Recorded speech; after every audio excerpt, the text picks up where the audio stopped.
ಸ್ನೇಹಿತರೆ ನಮಸ್ಕಾರ. ಗೌರಿ ಶಕ್ಕಿ ಸ್ಟುಡಿಯೋದ ವಿಶೇಷ ಕಾರ್ಯಕ್ರಮ ಗುರುಕುಲ್ ನಿಮಗೆಲ್ಲ ಆತ್ಮೀಯ ಸ್ವಾಗತ. ನಾನು ಗೌರಿ ಶಕ್ಕಿ. ಇವತ್ತಿನ ಈ ಒಂದು ಕಾರ್ಯಕ್ರಮದಲ್ಲಿ ಇವತ್ತು ನಮ್ಮೊಂದಿಗೆ ಭಾಳ ವಿಶೇಷವಾದ ಅತಿಥಿ ಇದ್ದಾರೆ. ಬಟ್ ಅವ್ರ ಬಗ್ಗೆ ಪರಿಚಯ ಮಾಡೋಕ್ಕಿಂತ ಮುಂಚೆ ಒಂದು ವಿಚಾರ ಹೇಳಬೇಕು. ಭಾಳಷ್ಟು ಜನ ನೀವು ವಿದ್ಯಾರ್ಥಿಗಳಿರ್ತೀರಿ ಅಥವಾ ಕೆಲಸ ಮಾಡೋರಿರ್ಬೋದು. ಭಾಳಷ್ಟು ಜನರ ಮನಸ್ಸಲ್ಲಿ ನಾವು ಓದ್ತಿರ್ಬೇಕಾದ್ರೆ ನಮ್ಮ ಮನಸ್ಸಲ್ಲಿ ನಮ್ಮ ತಲೆಯಲ್ಲಿ ಒಂದು ಬೀಜ ಬಿತ್ತನೆ ಆಗುತ್ತೆ. ಅದೇನೆಂದರೆ ನೀನು IAS ಮಾಡು, KS ಮಾಡು, ಕಾಂಪಿಟೇಟಿವ್ ಎಕ್ಸಾಮ್ ತಗೋ, ಒಳ್ಳೆ ಅಧಿಕಾರಿ ಆಗು ಅನ್ನೋದೊಂದು ಬರುತ್ತೆ. ಅವಲ್ಲಿ ಪೊಲೀಸ್ ಆಫೀಸರ್ ಆಗು, IPS ಮಾಡು, ಈ ಥರದ್ದೆಲ್ಲ ಬರುತ್ತೆ.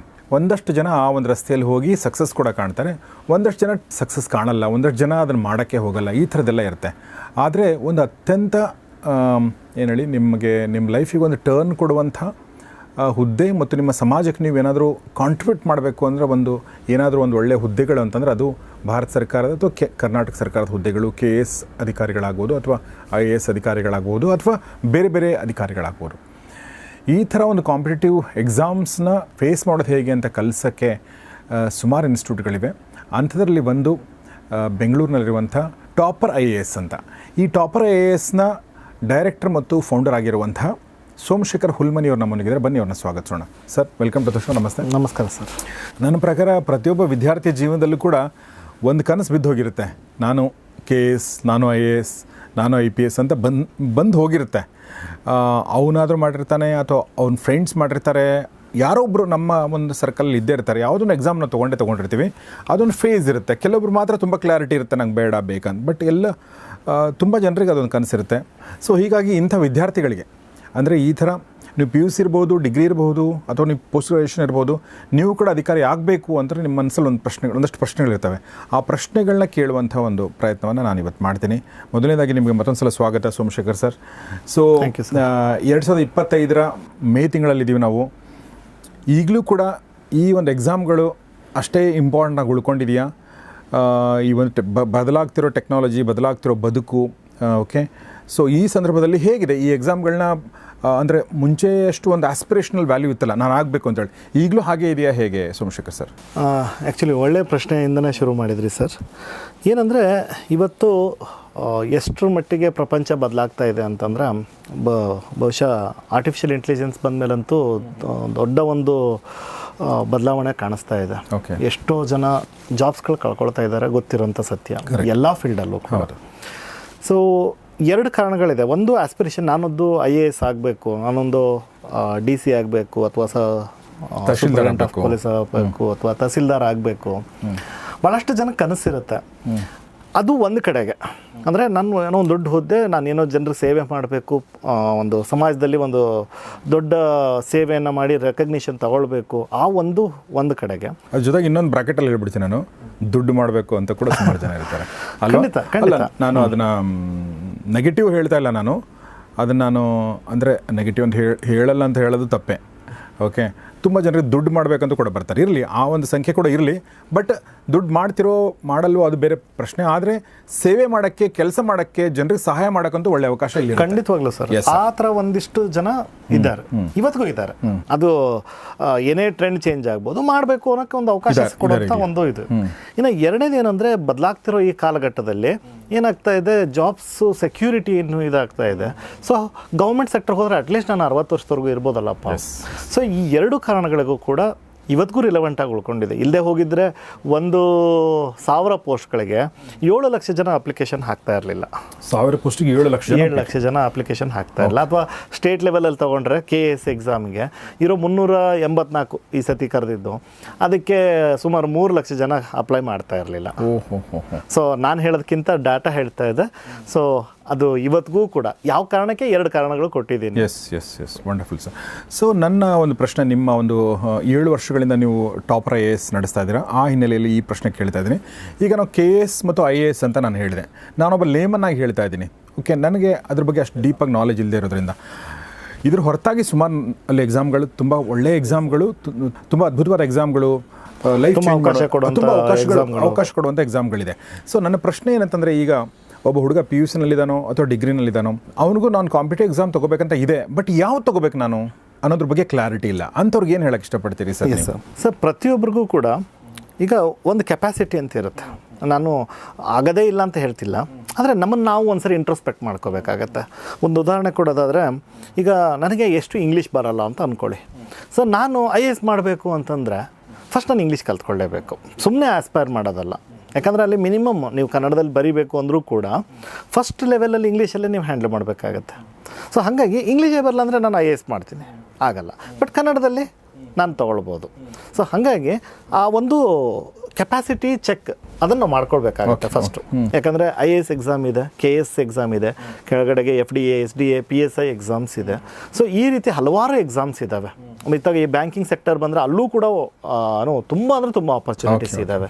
ಪ್ರತಿ ತಿಂಗಳಿಗೊಂದು ಎಕ್ಸಾಮ್ ಕಾಲ್ ಆಗೋ ಲೆವೆಲಿಗೆ ಆಪರ್ಚುನಿಟೀಸ್ ಇದೆ ಬ್ಯಾಂಕಿಂಗ್ ಸೆಕ್ಟರ್ ಅಂತ ಬಂದರೆ. ಸೊ ಹಾಗಾಗಿ ಮತ್ತು ಕೆಲವೊಂದು ಸರಿ ನಮ್ಮ ಇಂಟ್ರೆಸ್ಟ್ ಕೂಡ ಮ್ಯಾಟ್ರ್ ಆಗುತ್ತೆ. ಎಕ್ಸಾಕ್ಟ್ಲಿ, ನಾನು ಇದನ್ನೇ ಹೇಳ್ಬೇಕು ಅನ್ಕೊಂಡಿದ್ದೆ. ಇವಾಗ ನನಗೆ ಮ್ಯಾಥ್ಸ್ ಅಂದರೆ ತುಂಬ ಇಷ್ಟ ಅಂದಾಗ ಆ ಓರಿಯೆಂಟೇಷನ್ ಇರೋಂಥ ಎಕ್ಸಾಮ್ ತೊಗೊಂಡ್ರೆ ಸ್ವಲ್ಪ ಬೇಗ ಕ್ಲಿಯರ್ ಮಾಡುತ್ತೆ. Very true. ಮ್ಯಾಥ್ಸ್ ಇಷ್ಟನೇ ಆಗಲ್ಲ. ಅವಾಗ ಏನಾಗುತ್ತೆ, ಸೊ ನನಗೆ ಜನರಲ್ ಸ್ಟಡೀಸು, ಹಿಸ್ಟ್ರಿ, ಜಾಗ್ರಫಿ ಈ ಥರದ್ದು ಇಷ್ಟ ಇದೆ ಅಂದಾಗ ಸೊ ನಾವಿಲ್ಲಿ IAS, KS ಅದರಲ್ಲೇ ಒಂದು ಸ್ಟ್ರೀಮ್ ಇದೆ. ಕೆಲವರಿಗೆ ಸೈನ್ಸ್ ಇಷ್ಟ ಆಗುತ್ತೆ, ಅವರು ಟೆಕ್ನಿಕಲ್ ಫೀಲ್ಡ್ ಎಕ್ಸಾಮ್ಸ್ ಕೂಡ ಇದೆ. ಒಳ್ಳೆ ಪ್ರಶ್ನೆ ನಿಮ್ದು. ಭಾಳಷ್ಟು ಜನಕ್ಕೆ ಅಂದರೆ ಇವತ್ತು ಇಂಜಿನಿಯರಿಂಗ್ ಮುಗಿಸಿದ್ದೀನಿ ಸರ್, ನಾನು ಮೆಡಿಕಲ್ ಮುಗಿಸಿದ್ದೀನಿ.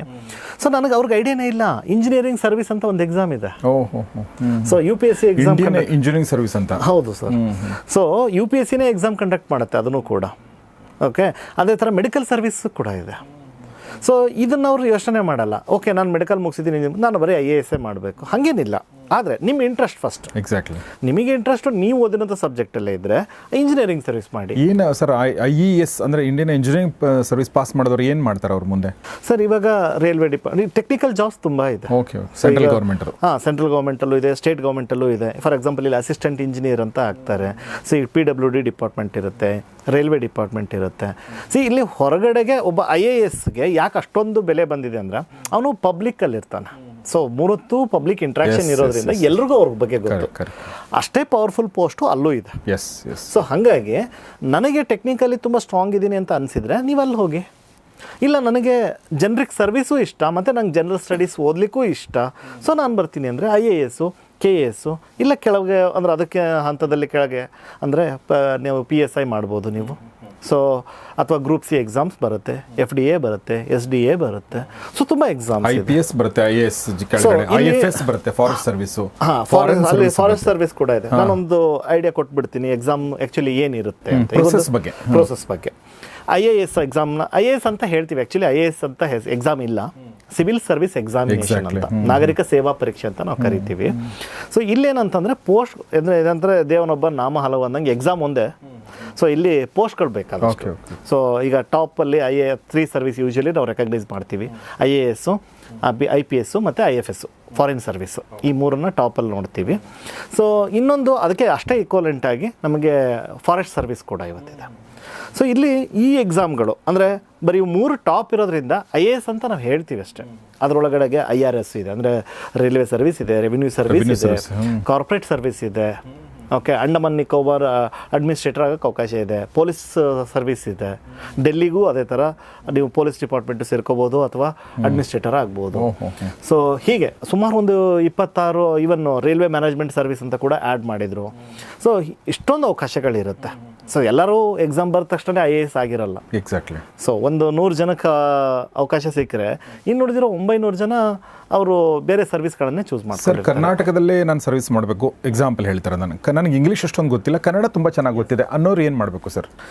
ಸರ್ ಆಗಲ್ಲ, ನಾನು ಫಸ್ಟ್ಗೆ ಹೇಳಿದೆ, ಕರ್ನಾಟಕದಲ್ಲಿ ನೀವು ಎಕ್ಸಾಮ್ ತೊಗೊಂಡ್ರೆ ಪೂರ್ತಿ ಕನ್ನಡದಲ್ಲೇ ಬರೀಬೋದು. ಫಸ್ಟ್ ಎಕ್ಸಾಮ್ ಸ್ಟ್ರಕ್ಚರ್ ಹೇಳ್ಬಿಡ್ತೀನಿ. ಇದು ಏನಂದರೆ ಯಾವುದೇ ಎಕ್ಸಾಮ್ನಲ್ಲಿ ಇಂಡಿಯಾದಲ್ಲಿ ಸುಮಾರು 600 ಕಾಂಪಿಟೇಟಿವ್ ಎಕ್ಸಾಮ್ಸ್ ಇದೆ, 600. ನಾವು ಬರೀ ಒಂದು 10 ಇಟ್ಕೊಂಡು ಮಾತಾಡ್ತಾನೆ ಇರ್ತೀವಿ ಅವಾಗ.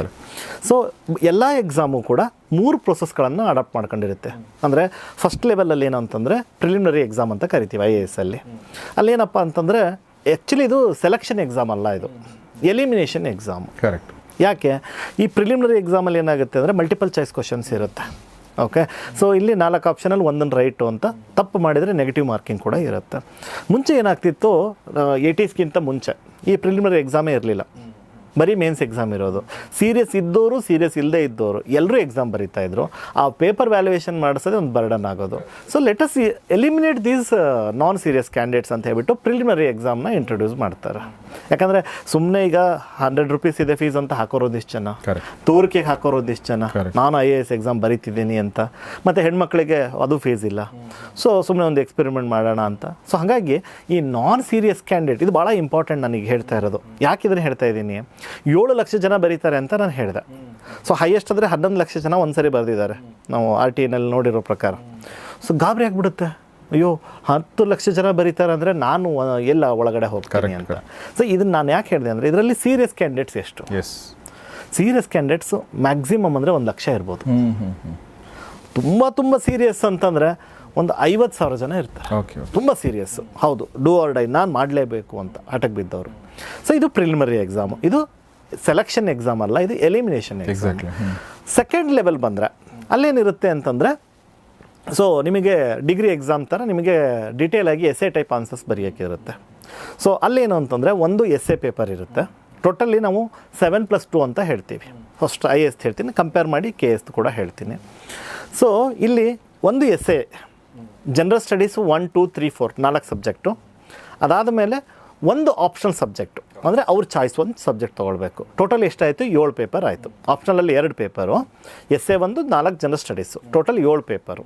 ಸೊ ಒಂದಕ್ಕೆ 250 ಮಾರ್ಕ್ಸ್ ಅಂತಂದರೆ ಟೋಟಲ್ 1750 ಆಯಿತು. ಇದ್ರ ಜೊತೆಗೆ ಕಂಪಲ್ಸರಿ ಕನ್ನಡ ಇಂಗ್ಲೀಷ್ ಪಾಸ್ ಮಾಡ್ಕೊಳ್ಳೇಬೇಕು. ಕನ್ನಡ ಇಂಗ್ಲೀಷ್ ಅಂತ ಹೇಳ್ತಿದ್ದೀನಿ, English plus and there any Indian language. ಒಬ್ಬರು ತಮಿಳ್ ತೊಗೋತಾರೆ, ಒಬ್ಬರು ಮಲಯಾಳಂ ತೊಗೋತಾರೆ, ಒಬ್ಬರು ಹಿಂದಿ ತೊಗೋತಾರೆ. ಸೊ ಬಟ್ ಅದು ಮಾರ್ಕ್ಸ್ ಕೌಂಟ್ ಆಗಲ್ಲ. ಸೊ ಈ 1750 ಮಾರ್ಕ್ಸ್ಗೆ ಮೇನ್ಸ್ ಎಕ್ಸಾಮ್ ನಡೆಯುತ್ತೆ. ಸೊ ಇದಾದ ಮೇಲೆ ಇಂಟ್ರ್ಯೂ ಹೋಗ್ತೀವಿ. ಇಂಟ್ರ್ಯೂ ಏನಂತಂದರೆ 275 ಮಾರ್ಕ್ಸ್ಗೆ ಇಂಟ್ರ್ಯೂ ನಡೆಯುತ್ತೆ ಡೆಲ್ಲಿನಲ್ಲಿ. ಇಲ್ಲಿ ಪ್ರಿಲಿಮಿನರಿ ಎಕ್ಸಾಮಲ್ಲಿ ಏನು ಓದಬೇಕು, ಸೊ ನಾವು ಏನು ಆ್ಯಕ್ಚುಲಿ ಭಾಳಷ್ಟು ಜನಕ್ಕೆ ಒಂದು ಇದು ಇದೇನು ಎಲ್ಲ ಓದಬೇಕಂತೆ, ಭಾಳ ಓದಬೇಕಂತೆ ಅಂತ. ಸೊ ಒಂದು ಇನ್ಸಿಡೆಂಟ್ ಶೇರ್ ಮಾಡ್ಕೊಳ್ತೀನಿ. ಒಬ್ಬ ಸ್ಟೂಡೆಂಟ್ ಬಂದುಬಿಟ್ಟು, ಸರ್ ನನಗೆ ಒಂದು ಚಿಕ್ಕ ಎಕ್ಸಾಮ್ ಸಜೆಸ್ಟ್ ಮಾಡಿ, ಕಾಂಪಿಟೇಟಿವ್ ಎಕ್ಸಾಮು ಅಂತ. ನಾನು ಚಿಕ್ಕದು ಅಂದರೆ ಏನಪ್ಪ ಅಂತ ಕೇಳಿದೆ. ಅವನು ಹೇಳ್ದ, ಸರ್ ಒಂದು 10-12 ಸಬ್ಜೆಕ್ಟ್ ಇದ್ದರೆ ಸಾಕು, ಅಷ್ಟು ಓದ್ತೀನಿ ಅಂದೆ. ನಾನು ಹೇಳಿದೆ ಹಂಗಾರೆ IAS ತೊಗೊಂಡು. ಅವ್ನು ಗಾಬರಿ ಆಗ್ಬಿಟ್ಟ. ಸರ್ ನಾನು ಚಿಕ್ಕ ಎಕ್ಸಾಮ್ ಅಂದರೆ ನೀವು ವರ್ಲ್ಡಲ್ಲೇ ಏನೋ ಟಫೆಸ್ಟ್ ಎಕ್ಸಾಮನ್ನು ಸಜೆಸ್ಟ್ ಮಾಡ್ತಿದ್ದೀರಲ್ಲ, ಮತ್ತು ನೀನು ಹೇಳಿದ್ದೆ ಡೆಫಿನೇಷನ್ ಏನಪ್ಪ, 10ರಿಂದ 12 ಸಬ್ಜೆಕ್ಟು. ಸರ್ 10ರಿಂದ 12 ಇರುತ್ತೆ ಸರ್, ಅದರಲ್ಲಿ ಭಾಳ ಸಬ್ಜೆಕ್ಟ್ ಇದೆ. ನಾನು ಕ್ಯೂರಿಯಾಸಿಟಿಯಿಂದ ಯಾವ್ಯಾವ ಸಬ್ಜೆಕ್ಟ್ ಇದೆ ಹೇಳಪ್ಪ ಅಂದೆ. ಅವ್ನು ಹೇಳೋಕ್ಕೆ ಶುರು ಮಾಡಿದ, history, geography, economy, geology, botany, Kannada literature, Pali literature, ಜಗತ್ತಲ್ಲಿ ಇರೋದೆಲ್ಲ ಎಲ್ಲ ಹೇಳೋಕ್ಕೆ ಶುರು ಮಾಡಿಬಿಟ್ಟ ಅವನು. ಯಾರೋ ಅವನಿಗೆ ಹೇಳ್ಬಿಟ್ಟಿದ್ದಾರೆ ಎಲ್ಲ ಓದಬೇಕು ನೀನಂತ. ಅದಕ್ಕೆ ಏನು ಮಾಡಿದ, ಅವನು ಗೂಗಲ್ ಮಾಡಿದಾಗ ಒಂದು ಲಿಸ್ಟ್ ಬಂದಿದೆ. ಅದೇನಂದರೆ ಅವನು ನೋಡಿ ನಂಗೆ ಗೊತ್ತಾಯ್ತು ಅವನು ಏನು ಮಾಡಿದ. ಅವನು ಆಪ್ಷನಲ್ ಸಬ್ಜೆಕ್ಟ್ ಏನು ಹೇಳಿದೆ, ಒಂದು ಚಾಯ್ಸ್ ಮಾಡ್ಕೋಬೇಕು ಅಂತ. ಅವನು ಅದೆಲ್ಲ ಓದ್ಬಿಟ್ಟಿದ್ದಾನೆ, ಓಕೆ ಅಷ್ಟು ಸಿಲೆಬಸ್ಗಿದೆ ಅಂತ. ಸೊ ನಾನು ಹೇಳಿದೆ ಅಷ್ಟೆಲ್ಲ ಇಲ್ಲಪ್ಪ, 10ನೇ ಕ್ಲಾಸ್ವರೆಗೂ ಏನು ಓದಿದೆಯಾ ನೀನು, history, geography, economy, environment, science, ಸ್ವಲ್ಪ ಮ್ಯಾಥಮೆಟಿಕ್ಸ್ ಪಾರ್ಟು, ಮತ್ತು ಪೂರ್ತಿ ಅಲ್ಲ ಅದನ್ನು ಹೇಳ್ತೀನಿ, ಅದು ಮ್ಯಾಥಮೆಟಿಕ್ಸ್ ಸ್ವಲ್ಪ ಅಷ್ಟೇ ಇರುತ್ತೆ. ಆಮೇಲೆ ಕರೆಂಟ್ ಅಫೇರ್ಸ್ ಒಂದು ಓದಬೇಕಾಗತ್ತೆ. ಸೊ ಪ್ರಿಲಿಮಿನರಿ ಎಕ್ಸಾಮಲ್ಲಿ ಒಂದು 6 ಸಬ್ಜೆಕ್ಟು. ಮೇನ್ಸ್ ಎಕ್ಸಾಮಿಗೆ ಬಂದರೆ ಆ 6 ಸಬ್ಜೆಕ್ಟಿಗೆ ಇನ್ನೊಂದು 4 ಸಬ್ಜೆಕ್ಟ್ ಆ್ಯಡ್ ಮಾಡ್ಕೊ. ಇವತ್ತೇನೆಂದರೆ ನೈತಿಕತೆ ಕುಸಿದು ಹೋಗ್ತಾ ಇದೆ, ಕರಪ್ಷನ್ ಸಿಕ್ಕಾಪಟ್ಟೆ ಆಗ್ತಾ ಇದೆ ಅನ್ನೋ ಕಾರಣಕ್ಕೆ ಸೊ ಒಂದು ಎಥಿಕ್ಸ್ ಸಬ್ಜೆಕ್ಟ್ ಇಟ್ಟಿದ್ದಾರೆ. ಮತ್ತು ಈ ಟೆರರಿಸಮ್ ಆ್ಯಕ್ಟಿವಿಟಿ, ನಕ್ಸಲಿಸಮ್ ಆ್ಯಕ್ಟಿವಿಟಿ ಇವೆಲ್ಲ ಭಾಳ ಆಗ್ತಿರೋದ್ರಿಂದ ಒಂದು ಸೆಕ್ಯೂರಿಟಿ ಸಬ್ಜೆಕ್ಟ್ ಇಟ್ಟಿದ್ದಾರೆ ನಿಮಗೆ. ಹಾಗೆ ಮತ್ತು ಈ ಡಿಸಾಸ್ಟ್ರುಗಳು, ಎಲ್ಲೋ ಅರ್ಥಕ್ವೇಕ್ ಆಯಿತು, ಫ್ಲಡ್ ಆಯಿತು, ಸೊ ಅದಕ್ಕೋಸ್ಕರ ಒಂದು ಡಿಸಾಸ್ಟರ್ ಮ್ಯಾನೇಜ್ಮೆಂಟ್ ಜೊತೆಗೆ ವರ್ಲ್ಡ್ ಹಿಸ್ಟ್ರಿ. ಈ 4 ಸಬ್ಜೆಕ್ಟ್ಗಳನ್ನ ಆ್ಯಡ್ ಮಾಡಿದ್ದಾರೆ. ನೀನು 6 ಸಬ್ಜೆಕ್ಟ್ಗೆ ಇದು 4 ಸೇರಿಸ್ಕೊ 10. ಅಲ್ಲಿಗೆ ಮುಖ್ಯ ಪರೀಕ್ಷೆ ನೀವು 10 ಎಕ್ಸಾಮ್, ಬಟ್ ಇರೋದು 4 ಪೇಪರು, 10 ಸಬ್ಜೆಕ್ಟ್ಗಳಿದೆ ಓದೋಕ್ಕೆ, ಮುಗೀತು. ನಿನ್ನೊಂದು ಆಪ್ಷನಲ್ ಸಬ್ಜೆಕ್ಟ್, ಅದು ಡೆಪ್ತಲ್ಲಿ ಓದಬೇಕು. ಅದು ನೀನು ಯಾಕಂದರೆ ನಿನ್ನ ಎಷ್ಟರ ಮಟ್ಟಿಗೆ ಒಂದು ಸ್ಟ್ರಾಂಗ್ ಹೋಲ್ಡ್ ಇದೆ ಒಂದು ಸಬ್ಜೆಕ್ಟಲ್ಲಿ ಚೆಕ್ ಮಾಡೋಕ್ಕೆ ಇಟ್ಟಿದ್ದಾರೆ, ಅದೊಂದು ಆಪ್ಷನಲ್ ಸಬ್ಜೆಕ್ಟು. ಇದಿಷ್ಟಾದರೆ ನೆಕ್ಸ್ಟ್ ಇಂಟ್ರ್ಯೂ ಹೋಗ್ತೀಯ. ಇಂಟ್ರ್ಯೂನಲ್ಲಿ ಏನಪ್ಪ ಅಂದರೆ ನಿನ್ನ ಪರ್ಸನಾಲಿಟಿ ಚೆಕ್ ಮಾಡೋಕ್ಕಿದೆ. ಅದನ್ನು ಡೀಟೇಲಾಗಿ ನಾನು ಮತ್ತೆ ಬೇಕಾದ್ರೆ ಹೇಳ್ತೀನಿ ಯಾವುದು ಹೇಗಿರುತ್ತೆ ಅಂತ. ಸೊ ಇಂಟ್ರ್ಯೂ 275 ಮಾರ್ಕ್ಸ್ ಡೆಲ್ಲಿನಲ್ಲಿ ನಡೆಯುತ್ತೆ. ಟೋಟಲಿ 1750 + 275 ಪ್ರಿಲಿಮ್ಸ್ ಮಾರ್ಕ್ಸ್ ಕೌಂಟ್ ಮಾಡಲ್ಲ ಇಲ್ಲಿ. ಸೊ 2025ಗೆ ಎಕ್ಸಾಮ್ ನಡೆಯುತ್ತೆ. ಸೊ ಅದರಲ್ಲಿ ಯಾರು ಟಾಪ್ ತಗೋತಾರೆ ಅವರು ಫಸ್ಟ್ ರ್ಯಾಂಕ್ ತಗೊಳ್ತಾರೆ. ಅಲ್ಲೂ ಮಿತ್ತಿದೆ. ನಾನು ಭಾಳಷ್ಟು ಸರಿ ಕೇಳ್ತಾ ಇರ್ತೀನಿ, ಎಷ್ಟು ಪರ್ಸೆಂಟೇಜ್ ತಗೊಂಡ್ರೆ ಟಾಪ್ ರ್ಯಾಂಕ್ ಬರ್ತಾರೆ ಅಂದರೆ 90, 95, 99 ಹಿಂಗೆ ಹೇಳ್ತಿರ್ತಾರೆ. ಸೊ 55%, 56% ತೊಗೊಂಡವರು ರ್ಯಾಂಕ್ 1 ಇರ್ತಾರೆ. ಸೊ ಹಾಗಾಗಿ ಅಂದರೆ ಆ ಮಿಸ್ಕಾನ್ಸೆಪ್ಷನ್ಸ್ಗಳು ಕಡಿಮೆ ಆಗಬೇಕು. Wonderful sir. ಸರ್, ಈಗ ಒಂದಷ್ಟು ಪ್ರಶ್ನೆಗಳನ್ನ ಕೇಳಬೇಕು, ಇನ್ನೊಂದಷ್ಟು ಪ್ರಶ್ನೆಗಳು. ಮೊದಲನೇದು, ಈಗ ನೀವು ಒಂದು ಪ್ರಶ್ನೆ ಕೇಳಿದೆ, ಈ ಕನ್ನಡ ಅಷ್ಟೇ ನಂಗೆ ಗೊತ್ತಿದೆ, ಇಂಗ್ಲೀಷ್ ನಾನು ಗೊತ್ತು ಇಂಗ್ಲೀಷ್, ಬಟ್ ಇಂಗ್ಲೀಷ್ ನನ್ನ ಸ್ಟ್ರೆಂತ್ ಅಲ್ಲ ಅನ್ನೋರು ಯಾವ ಎಕ್ಸಾಮ್ ತಗೋಬೇಕು? ಎಸ್ ಸರ್, ಕರ್ನಾಟಕದಲ್ಲಿ KPSC ಅವರು ಗೆಜೆಟೆಡ್ ಪ್ರೊಬೇಷನರಿ ಪೋಸ್ಟ್ ಟಾಪ್ ಇಂದ ಬರ್ತೀನಿ. ಸೊ ಇಲ್ಲಿ ಕರ್ನಾಟಕದಲ್ಲಿ ನಡೆಯೋ ಎಲ್ಲ ಎಕ್ಸಾಮು ಕನ್ನಡದಲ್ಲೇ ಇರ್ತವೆ. ಇಂಗ್ಲೀಷಲ್ಲಿ ಬೇಕಾದ್ರೆ ಸರ್ ಗೆಜೆಟೆಡ್ ಪ್ರೊಬೇಷನರಿ ಎಕ್ಸಾಮು. ಇದರಲ್ಲಿ ಯಾರು ತಗೊಳ್ತಾರೆ? ಅಸಿಸ್ಟೆಂಟ್ ಕಮಿಷನರ್ ಆಗ್ತಾರೆ, assistant commissioner of commercial tax, tahsildar, treasury officer. Okay, so ಹೀಗೆ ಇಲ್ಲಿ ಸ್ಟೇಟ್ ಲೆವೆಲಲ್ಲಿ DYSP ಆಗ್ತಾರೆ. ಸೊ ಇಲ್ಲೂ ಕೂಡ ಒಂದು ಹೆಚ್ಚು ಕಡಿಮೆ ಒಂದು 20-25 ಪೋಸ್ಟ್ಗಳಿರ್ತವೆ. ಸೊ ಅಥವಾ ಎಕ್ಸಿಕ್ಯೂಟಿವ್ ಆಫೀಸರ್ ಆಗ್ತಾರೆ. ಸೊ ಇದು ಗೆಜೆಟೆಡ್ ಪ್ರೊಬೇಷನರಿ ಪೋಸ್ಟು. ಇದು ಕಂಪ್ಯಾರಿಟಿವ್ ಆಗಿ ಹೇಳೋದಾದರೆ, ಯಾರು ಈಗ IAS ತಗೊಳ್ತಿರ್ತಾರೆ ಅದೇ ಸಿಲೆಬಸ್ ಇದಕ್ಕೂ ಕೂಡ ಹೆಚ್ಚು ಕಡಿಮೆ ಒಂದು ಸಣ್ಣ ವ್ಯತ್ಯಾಸ ಇದೆ, ಹೇಳ್ಬಿಡ್ತೀನಿ. ಏನಂದರೆ ಪ್ರಿಲಿಮ್ಸಲ್ಲಿ ಆಲ್ಮೋಸ್ಟ್ ಸೇಮ್ ಇದೆ. ಕರ್ನಾಟಕದ ಎಕ್ಸಾಮ್ ಬರೀತಾ ಇದ್ದಾರಲ್ವಾ, so Karnataka history, Karnataka geography, Karnataka economy ಓದಬೇಕಾಗತ್ತೆ. ಇನ್ನು ಉಳಿದಿದ್ದೆಲ್ಲ ಸೇಮ್ ಇರುತ್ತೆ. ಇನ್ನು ಮೇನ್ಸ್ ಎಕ್ಸಾಮ್ ಬಂದಾಗ ಒಂದು ದೊಡ್ಡ ಬದಲಾವಣೆ ಏನು ಅಂತಂದರೆ, ಅಲ್ಲಿ ಆಪ್ಷನಲ್ ಸಬ್ಜೆಕ್ಟ್ ಒಂದು ಚಾಯ್ಸ್ ಇದೆ ಅಲ್ವಾ, ಇಲ್ಲದಿಲ್ವೇ ಇಲ್ಲ. ಹಾಗಾಗಿ ಅಲ್ಲಿ 7 ಪೇಪರ್ ಇದೆ, ಇಲ್ಲ 5 ಪೇಪರು. ಇನ್ನು ಸಿಲೆಬಸ್ ಒಂದು 70% ಸೇಮ್ ಇದೆ. ಒಂದು ಬದಲಾವಣೆ ಏನಪ್ಪ ಅಂದರೆ, ಅಲ್ಲಿ ವರ್ಲ್ಡ್ ಹಿಸ್ಟ್ರಿ ಇದೆ, ಅದನ್ನು ತೆಗೆದಿದ್ದಾರೆ. ಅದ್ರ ಬದಲು ಇಲ್ಲಿ public administration, rural development, health and hygiene, statistics, ಒಂದು 4 ಸಬ್ಜೆಕ್ಟು ರಿಪ್ಲೇಸ್ ಮಾಡ್ಕೊಂಡಿದೆ. Wonderful sir. ಇದು ಮುಖ್ಯವಾಗಿ ಇದು. ಇನ್ನು ಎಲ್ಲ ಎಕ್ಸಾಮು ಕನ್ನಡದಲ್ಲೇ ಇರುತ್ತೆ. ಅದ್ರ ಕೆಳಗಡೆ ಹಂತದಲ್ಲಿ ಬಂದರೆ, ಈಗ PSI ಆಗ್ಬೋದು, ಅದು ಕೂಡ ಕನ್ನಡದಲ್ಲೇ ಅವಕಾಶ, ಕನ್ನಡದಲ್ಲೂ ಬರಿಬೋದು, ಇಂಗ್ಲೀಷಲ್ಲೂ ಬರಿಬೋದು. ಮತ್ತು ಕೆಲವೊಬ್ರು ಅದು ಒಂದು ಮಿಸ್ಟೇಕ್ ಇದೆ ಸರ್, ಕರ್ನಾಟಕ ಅಂದರೆ ಕನ್ನಡದಲ್ಲಿ ಅಷ್ಟೇ ಬರೀಬೇಕು ಅಂದ್ಕೊಂಡ್ಬಿಟ್ಟಿದ್ದಾರೆ. ಆ ಥರದ ಯೋಚನೆ ಮಾಡೋರು ಇದ್ದಾರೆ. ಇಂಗ್ಲೀಷ್ ಮೀಡಿಯಮು ಇರುತ್ತೆ, ಕನ್ನಡದಲ್ಲಂತೂ ಎಲ್ಲರಿಗೂ ಅವಕಾಶ ಇರುತ್ತೆ.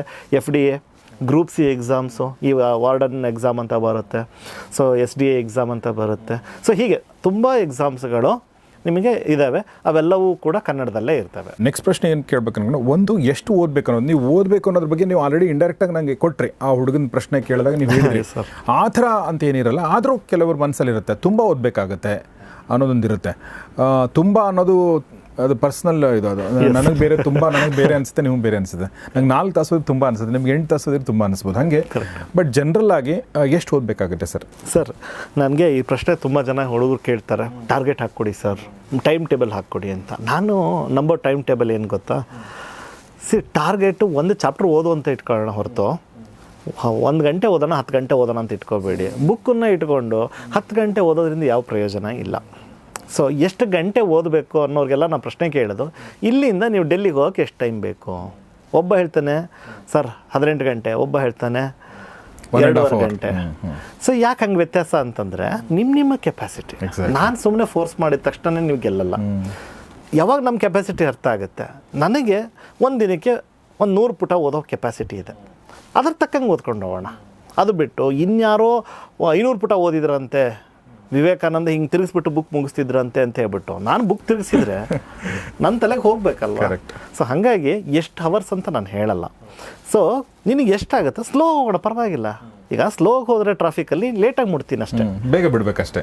ಬೇಗ ಬಿಡಬೇಕು ಅಥವಾ ಲೇಟಾಗಿ ಮುಟ್ತೀನಿ, ಮುಟ್ಟೋದು ಇಂಪಾರ್ಟೆಂಟ್. ಅದು ಬಿಟ್ಟು ನಾನು ಅವ್ರ ಜೊತೆಗೆ ಓಡ್ತೀನಿ ಅಂತ ಆಟೋ ಇಟ್ಕೊಂಡು ನಾನು ಡೆಲ್ಲಿಗೆ ಫ್ಲೈಟ್ ಜೊತೆ ಕಾಂಪೀಟ್ ಮಾಡ್ತೀನಿ ಅಂತ ಹೋದರೆ ಇಲ್ಲೇ ಒಂದು 100 ಮೀಟ್ರಲ್ಲೇ ಆಕ್ಸಿಡೆಂಟ್ ಆಗುತ್ತೆ. ತುಂಬ ಸರ್, ಇದು ಇನ್ನೊಂದು ಪ್ರಶ್ನೆ ಇದಕ್ಕೆ ಸಂಬಂಧಪಟ್ಟದ್ದೆ. ಈಗ ಒಂದು ನನಗೆ, ಈಗ ನಾವು 2025 ಮೇನಲ್ಲಿದ್ದೀವಿ. ಓಕೆ, ಈಗ ಒಬ್ಬ ವ್ಯಕ್ತಿ ಡಿಗ್ರಿ ಮುಗಿಸಿದ್ದಾರೆ ಅಂತ ಅಂದ್ಕೊಳ್ಳಿ, ಲಾಸ್ಟ್ ಇಯರ್ ಮಾಡಿದ್ದಾರೆ, ಅಥವಾ ಈಗ ಮುಂದಿನ ವರ್ಷ ಮುಗಿಸ್ತಾ ಇದ್ದಾರೆ ಅಂತ ಅಂದ್ಕೊಳ್ಳಿ, ಸುಮ್ಮನೆ ಎಕ್ಸಾಂಪಲ್ಗೆ. ಸೊ ಅವ್ರು ಡಿಸೈಡ್ ಮಾಡಿದ ನಾನು IAS KAS ಮಾಡ್ತೀನಿ ಅಂತಂದರೆ, ಅವ್ರಿಗೆ ಒಂದು ಏನು ಹೇಳಿ ಸರ್, ನಾನು ಹೇಳೋದು ಒಂದು ಟೈಮ್ ಫ್ರೇಮ್ ಅಂತ ಹಾಕ್ಕೊಡೋದಾದರೆ, ಇಷ್ಟು ಟೈಮ್ ಕೊಡಿ ನೀವು, ಇಷ್ಟು ವರ್ಷನೋ ಇಷ್ಟು ತಿಂಗಳು ನೀವು ಕೊಡಬೇಕಾಗುತ್ತೆ ಇದಕ್ಕೆ, ಅದ್ರ ಬಗ್ಗೆ ಎಸ್ ಸರ್. ಇವಾಗ ಎಕ್ಸಾಮ್ ಪ್ರೋಸೆಸ್ IAS ಅಂತೂ, ಆದರೆ ಈ ಸಿವಿಲ್ ಸರ್ವಿಸ್ ಎಕ್ಸಾಮ್ ಫಿಕ್ಸ್ ಇರುತ್ತೆ. ಅಂದರೆ ಪ್ರತಿ ವರ್ಷ ಮೇನಲ್ಲಿ ಎಕ್ಸಾಮ್ ನಡೆಯುತ್ತೆ, ಒಂದು ದಿವಸ ಹಿಂದೆ ಮುಂದೆ. ನೆಕ್ಸ್ಟು 2 to 3 ಮಂತ್ಸ್, ಆಗಸ್ಟು ಹಿಂಗೆ ಸೆಪ್ಟೆಂಬರಲ್ಲಿ ಮೇನ್ಸ್ ಎಕ್ಸಾಮ್ ನಡೆಯುತ್ತೆ. ನೆಕ್ಸ್ಟು ಜನವರಿ ಟೈಮಲ್ಲಿ ಇಂಟರ್ವ್ಯೂ ನಡೆಯುತ್ತೆ. ಸೊ ಈ ಸೈಕಲ್ ರಿಪೀಟ್ ಆಗುತ್ತೆ. ಸ್ಟೇಟ್ ಸರ್ವಿಸ್ಗಳು ಹಂಗಲ್ಲ, ಅವ್ರು ಯಾವಾಗ ಕಾಲ್ ಮಾಡ್ತಾರೋ ಗೊತ್ತಿಲ್ಲ ನಮಗೆ. ಬಟ್ ಒಂದು ಸರಿ ಶುರುವಾದರೆ ಹಿಂಗೆ. ಒಬ್ಬ ಡಿಗ್ರಿ ಮುಗಿಸಿರೋ ಹುಡುಗ ನಾನು ಕೇಳಿದ್ರೆ, ಅವನು ಒಂದು 3 ವರ್ಷ ಅದಕ್ಕಂತ ಇಟ್ಕೊಳ್ಬೇಕು. ಈಗ 10 ವರ್ಷ ಓದ್ತೀನಿ, ನೀವು ಬರೆಯೋದು ಬೇಡ ಅಂತ ಹೇಳ್ತಿಲ್ಲ, ಒಂದು 3 ವರ್ಷ ಟಾರ್ಗೆಟು. ಅದಾಗಿಲ್ಲ ಅಂದರೆ ಬರೆಯೋದು ಬಿಡೋದು ಬೇಡ, ಅವ್ನು ಕೆಲಸ ಮಾಡಬೇಕಾ, ಮನೆ ಜವಾಬ್ದಾರಿ ಇದೆಯಾ ತೊಗೊಂಡು ಜೊತೆಗೆ ಬರ್ಕೊಟ್ಟು ಹೋಗಲಿ. ಭಾಳ ಒಳ್ಳೆ ವಿಚಾರ ಹೇಳಿದ್ರಿ. ಸೊ ನನ್ನ ಪ್ರಕಾರ ನಾನು ಒಂದು ಕಡೆ ಓದಿದ್ದೆ, ನೀವು ಶ್ರದ್ಧೆಯಿಂದ, ತಾಳ್ಮೆಯಿಂದ, ಡೆಡಿಕೇಟೆಡ್ ಆಗಿ ಯಾವುದೇ ಸಬ್ಜೆಕ್ಟಲ್ಲಿ ನೀವು ಮುಳುಗಿದ್ರೆ 3 ವರ್ಷದಲ್ಲಿ ಸರ್ ನೀವು ಆ ಸಬ್ಜೆಕ್ಟಲ್ಲಿ ಜೀನಿಯಸ್ ಆಗ್ಬೋದಂತೆ, ಅಂದರೆ ನೀವು ಬೇರೆ ಎಲ್ಲವನ್ನೂ ಬಿಟ್ಟರೆ ಆಗ್ಬೋದು ಅಂತ ನಾನು ಎಲ್ಲೋ ಒಂದು ಕಡೆ ಓದಿದ್ದು ನೆನಪಿದೆ. ಸೊ ಈಗ ನೀವು ಹೇಳಿರೋದು ತುಂಬ ಒಳ್ಳೆ ಪಾಯಿಂಟ್. 3 ವರ್ಷ ನೀವು ಅದಕ್ಕೆ ಟೈಮ್ ಕೊಟ್ಟರೆ ಎಲ್ಲವನ್ನೂ ಬಿಟ್ಟು ನೀವು ಅಂದರೆ ನೀವು ಆ ಎಕ್ಸಾಮ್ನ ಕ್ಲಿಯರ್ ಮಾಡುವಂಥ ಎಲ್ಲ ಸಾಧ್ಯತೆಗಳಿದೆ ಅಲ್ವಾ. ಅಕಸ್ಮಾತ್ ಮಾಡದೇ ಇದ್ದರೆ ನೀವು ಬೇರೆ ಕೆಲಸ ಮಾಡ್ತಾನೋ ಅದನ್ನು ಕಂಟಿನ್ಯೂ ಮಾಡ್ಬೋದು ಅನ್ನೋದು ಒಳ್ಳೆ ವಿಚಾರ ಹೇಳಿದ್ರಿ ಸರಿ. ಈಗ ಅದಕ್ಕೆ ಸಂಬಂಧಪಟ್ಟಂತೆ ನಾನು ಕೇಳ್ಬೇಕನ್ಕೊಂಡೆ, ಈ ಕೆಲಸ ಮಾಡೋರು ಇರ್ತಾರೆ ಆಲ್ರೆಡಿ. ಓಕೆ, ಈಗ ಒಂದು ನನಗೆ ಆಗಿಲ್ಲ ಅಂತ ಕೆಲಸ ಮಾಡೋದು ಬೇರೆ. Yes sir. ಆದರೆ ಕೆಲಸ ಮಾಡ್ತಾ ಇದ್ದೀವಿ ಆಲ್ರೆಡಿ ನಾವು. ಓಕೆ, ಬಟ್ ನನ್ನ ಮನಸ್ಸಲ್ಲಿತ್ತು ಈಗ ನಾನು ಮಾಡಬೇಕು ಅಂದರೆ ಆಗುತ್ತಾ ಅನ್ನೋದು ಪ್ರಶ್ನೆ. ಖಂಡಿತ ಸರ್. ನಾನು ಯೂಶಲಿ ಹೇಳ್ತಾ ಇರ್ತೀನಿ ಏನಂದರೆ, ನಾವು ಸ್ಟೂಡೆಂಟ್ಸ್ ಲೈಫ್ ಇದ್ದಾಗೂ ಕೂಡ ಯಾರೋ ನಾನು ಭಾಳ ಓದಬೇಕು ಅಂತ ಕೂತ್ಕೊಂಡಿರ್ತಾನೆ, ಫ್ರೆಂಡ್ಸ್ ಬಂದು ಕರೀತಾರೆ ಮೂವಿಗೆ ಹೋಗೋಣ ಅಂತ. ನಾನು ಓದ್ಕೋಬೇಕು ಕಣೋ ಹೋಗು ಅಂತಾರೆ. ಅವ್ನು ಮೂವಿಗೆ ಹೋಗ್ತಾನಲ್ಲ, ಆ್ಯಕ್ಚುಲಿ ಇವನು 3 ಗಂಟೆ ಆ ಮೂವಿನಲ್ಲಿರ್ತಾನೆ, ಓದ್ತಾ ಇರಲ್ಲ. ಮೂವಿಗೆ ಹೋದವನು ಏನು ಮಾಡ್ತಾ ಇರ್ತಾನೆ, ಅಯ್ಯೋ ನನ್ನ ಫ್ರೆಂಡ್ ಓದ್ತಾ ಇದ್ದಾನೆ, ನಾನು ಎಕ್ಸಾಮ್ ಇದ್ರೂ ಮೂವಿಗೆ ಬಂದಿದ್ದೀನಿ ಅಂತ ಅವ್ನು ಮೂವಿ ನೆಟ್ಟಿಗೆ ನೋಡಲ್ಲ, ಈ ಕಡೆಗೆ ಯೋಚನೆ ಮಾಡ್ತಾ ಇರ್ತಾನೆ. ಓಕೆ. ಸೊ ಇದನ್ನ ಯಾಕೆ ಹೇಳಿದೆ ಅಂದರೆ, ಈ ವರ್ಕಿಂಗ್ ಅವ್ರಿಗೆ ಒಂದು ಅಡ್ವಾಂಟೇಜ್ ಇದೆ, ಏನಂದರೆ ಸ್ಟೆಬಿಲಿಟಿ ಇದೆ ಆಲ್ರೆಡಿ. ನನಗೆ ಏನು ಯಾರು ಕ್ವಶನ್ ಮಾಡಲ್ಲ, ನನಗೆ ಏನು ಎಕ್ಸಾಮ್ ಪಾಸ್ ಆಯ್ತಾ, ಏನು ಕೆಲಸ ಸಿಗ್ತಾ ಅಂತ ಯಾರು ಕೇಳಲ್ಲ. ಕರೆಕ್ಟ್. ಸೊ ಆ ಏನು ಮೆಂಟಲ್ ಸ್ಟೆಬಿಲಿಟಿ ಏನಿದೆ ಅಲ್ಲ, ಅವ್ರಿಗೆ ಜಾಸ್ತಿ ಕಾನ್ಸಂಟ್ರೇಷನ್ ಕೊಡಕ್ಕೆ ಹೆಲ್ಪ್ ಮಾಡುತ್ತೆ. ಫೈನಾನ್ಷಿಯಲ್ ಸ್ಟೆಬಿಲಿಟಿ ಕೂಡ, ಸಂಬಳ ಬರ್ತಾ ಇದೆ ಮೇನ್ ಸರ್ ಅದು. ಹಾಗಾಗಿ ಅವ್ರು ಏನು ಮಾಡ್ತಾರೆ, ಸಿಗೋ 2 ಗಂಟೆ ಸಿಗೋ 4 ಗಂಟೆನ ಪವರ್ಫುಲ್ ಆಗಿ ಯೂಸ್ ಮಾಡ್ತಾರೆ. ನಮ್ಮ ಹತ್ರ ತುಂಬ ಉದಾಹರಣೆ ಇದೆ ಸರ್. ಆ್ಯಕ್ಚುಲಿ ಶ್ರೀಕಾಂತ್ ಅಂತ ರ್ಯಾಂಕ್ 680 ತಗೊಂಡ್ರು. ಅವರು ಹರಪನಹಳ್ಳಿನಲ್ಲಿ ಡಾಕ್ಟರ್ ಆಗಿದ್ರು. ಎಷ್ಟರ ಮಟ್ಟಿಗೆ ಅವ್ರ ಪ್ರೆಷರ್ ಅಂತಂದರೆ, ಅವ್ರು ಇದ್ದದ್ದು ಒಬ್ಬರೇ ಡಾಕ್ಟರ್ ಅಂತೆ, ಕೊನೆಗೂ ಹೆರಿಗೆನೂ ಮಾಡಿಸ್ಬೇಕಾಯ್ತು ನಾನು ಆರ್ಥೋಪೆಡಿಕ್ ಡಾಕ್ಟರ್ ಆಗಿ. ಅದು ಒಂದ್ಸರಿ ಮಾಡಿಸಿದ್ದಲ್ಲ, ಈಗ ನಾನು ಬ್ರ್ಯಾಂಡ್ ಆಗಿಬಿಟ್ಟೆ, ಏನಿದ್ರು ನಡೀತು ಪರವಾಗಿಲ್ಲ ಮಾಡ್ತಾರೆ ಅಂತ. ಅಂಥದ್ರ ಮಧ್ಯೆ ನಾನು ಓದಬೇಕಾಗಿತ್ತು. ಬಟ್ ಹೆಂಗೆ ಸಕ್ಸಸ್ ಸಿಕ್ತು, ಯಾವಾಗ ಒಂದು ಸ್ಟೆಬಿಲಿಟಿ ಅಂತ ಇರುತ್ತೆ ಅವ್ರಿಗೆ ಅದೇ ಅಡ್ವಾಂಟೇಜು. ಇವರು ಉಳಿದವರೆಲ್ಲ ಏನು ಮಾಡ್ತಿರ್ತಾರೆ, ಅವರು ಬೆಳಗ್ಗೆ 6 ಗಂಟೆ ಹೊರಟ್ರೆ ಅವ್ರು ಯೋಚನೆ ಮಾಡ್ತಾರೆ ಕ್ಯಾಬಲ್ಲಿ 1 ಗಂಟೆ ನಾನು ಓದಬೇಕು ಅಂತ, ಯಾಕಂದ್ರೆ ಅಲ್ಲೂ ವರ್ಕ್ ಮಾಡಬೇಕು. ಮಧ್ಯೆ ಊಟದ ಬ್ರೇಕಲ್ಲಿ ನಾನು 1 ಗಂಟೆ ಓದ್ಬೋದು ಅಂತ ಪ್ಲ್ಯಾನ್ ಮಾಡ್ತಾರೆ, ವಾಪಸ್ ಬರ್ಬೇಕಾದ್ರೆ ಓದ್ತಾರೆ. ಎಷ್ಟು ಇಂಥ ಉದಾಹರಣೆಗಳು ಸುಮಾರಿದೆ. ಇಂಥ ಉದಾಹರಣೆಗಳು ಈ ಥರ ಮಾಡಿಕೊಂಡು ಓದಿರುವಂಥದ್ದು ಭಾಳ ಉದಾಹರಣೆಗಳಿದೆ. ಸೊ ಈಗ ಕೆಲಸ ಮಾಡೋರಿಗೆ ಏನು ಹೇಳೋಕ್ಕೆ ಇಷ್ಟಪಡ್ತೀನಿ ಅಂದರೆ, ಮಾಡಬಹುದು, ಸಾಧ್ಯ ಆಗುತ್ತೆ ಅನ್ನೋದು ನಮ್ಮ ಸೋಮಶೇಖರ್ ಹೇಳುವಂಥ ಮಾತು. ಕರೆಕ್ಟಾ ಸರ್? ಖಂಡಿತ ಸರ್. ಈಗ ಇನ್ನೊಂದು ಪ್ರಶ್ನೆ ನೆಕ್ಸ್ಟ್ ಬರುವಂಥದ್ದು, ಈಗ ಕೆಲಸ ಮಾಡೋರನ್ನ ಬದಿ ಸರಿಸೋಣ, ಯಾಕಂದರೆ ಅವ್ರ ಹತ್ರ ದುಡ್ಡು ಒಂದು ಹಂತಕ್ಕೆ ಇರುತ್ತೆ. ಓಕೆ, ಅವ್ರು ಒಳ್ಳೆ ಕೆಲಸ ಮಾಡಿದ್ರೆ ಒಳ್ಳೆ ದುಡ್ಡು ಇರುತ್ತೆ. ಆದರೆ ನಮ್ಮ ಹಳ್ಳಿಗಾಡಿನ ನಮ್ಮ ಥರದ ವಿದ್ಯಾರ್ಥಿಗಳು, ಕನ್ನಡ ಮೀಡಿಯಮ್ನ ವಿದ್ಯಾರ್ಥಿಗಳು, ನಮ್ಮ ಟೈರ್ 2 ಟೈರ್ 3 ಸಿಟಿ, ದಾವಣಗೆರೆ ಪಕ್ಕದಲ್ಲಿ ಹರಪನಹಳ್ಳಿ, ಅಥವಾ ಆ ಕಡೆ ಜಗಳೂರು, ಇನ್ನೊಂದು ಬೀದರು, ಹುಮ್ನಾಬಾದು, ಆ ಹಳ್ಳಿಯಿಂದ ಬಂದಂಥವ್ರಿಗೆ ಡಿಗ್ರಿ ಮುಗಿಸೋದೇ ಒಂದು ಸಾಹಸ ಆಗಿರುತ್ತೆ. ಖಂಡಿತ ಅಲ್ಲ ಸರ್? ಹೌದು. ಅವರು ಅಂದರೆ ಭಾಳಷ್ಟು ಜನ ಡಿಗ್ರಿ ಮಾಡೋದ್ರಲ್ಲಿ ಎಷ್ಟೋ ಜನ ಬಿಡ್ತಾರಲ್ಲ ನಮ್ಮ ಕಡೆ ಅಲ್ವಾ, ಅದು ಪರ್ಸೆಂಟೇಜ್. ಡಿಗ್ರಿ ಮುಗಿಸಿದ ಮೇಲೆ ಒಂದು ಪ್ರೆಷರ್ ಕ್ರಿಯೇಟ್ ಆಗುತ್ತೆ, ಎಲ್ರಿಗೂ ಕ್ರಿಯೇಟ್ ಆಗುತ್ತೆ, ಜಾಸ್ತಿ ಹುಡುಗರು ಕ್ರಿಯೇಟ್ ಆಗುತ್ತೆ.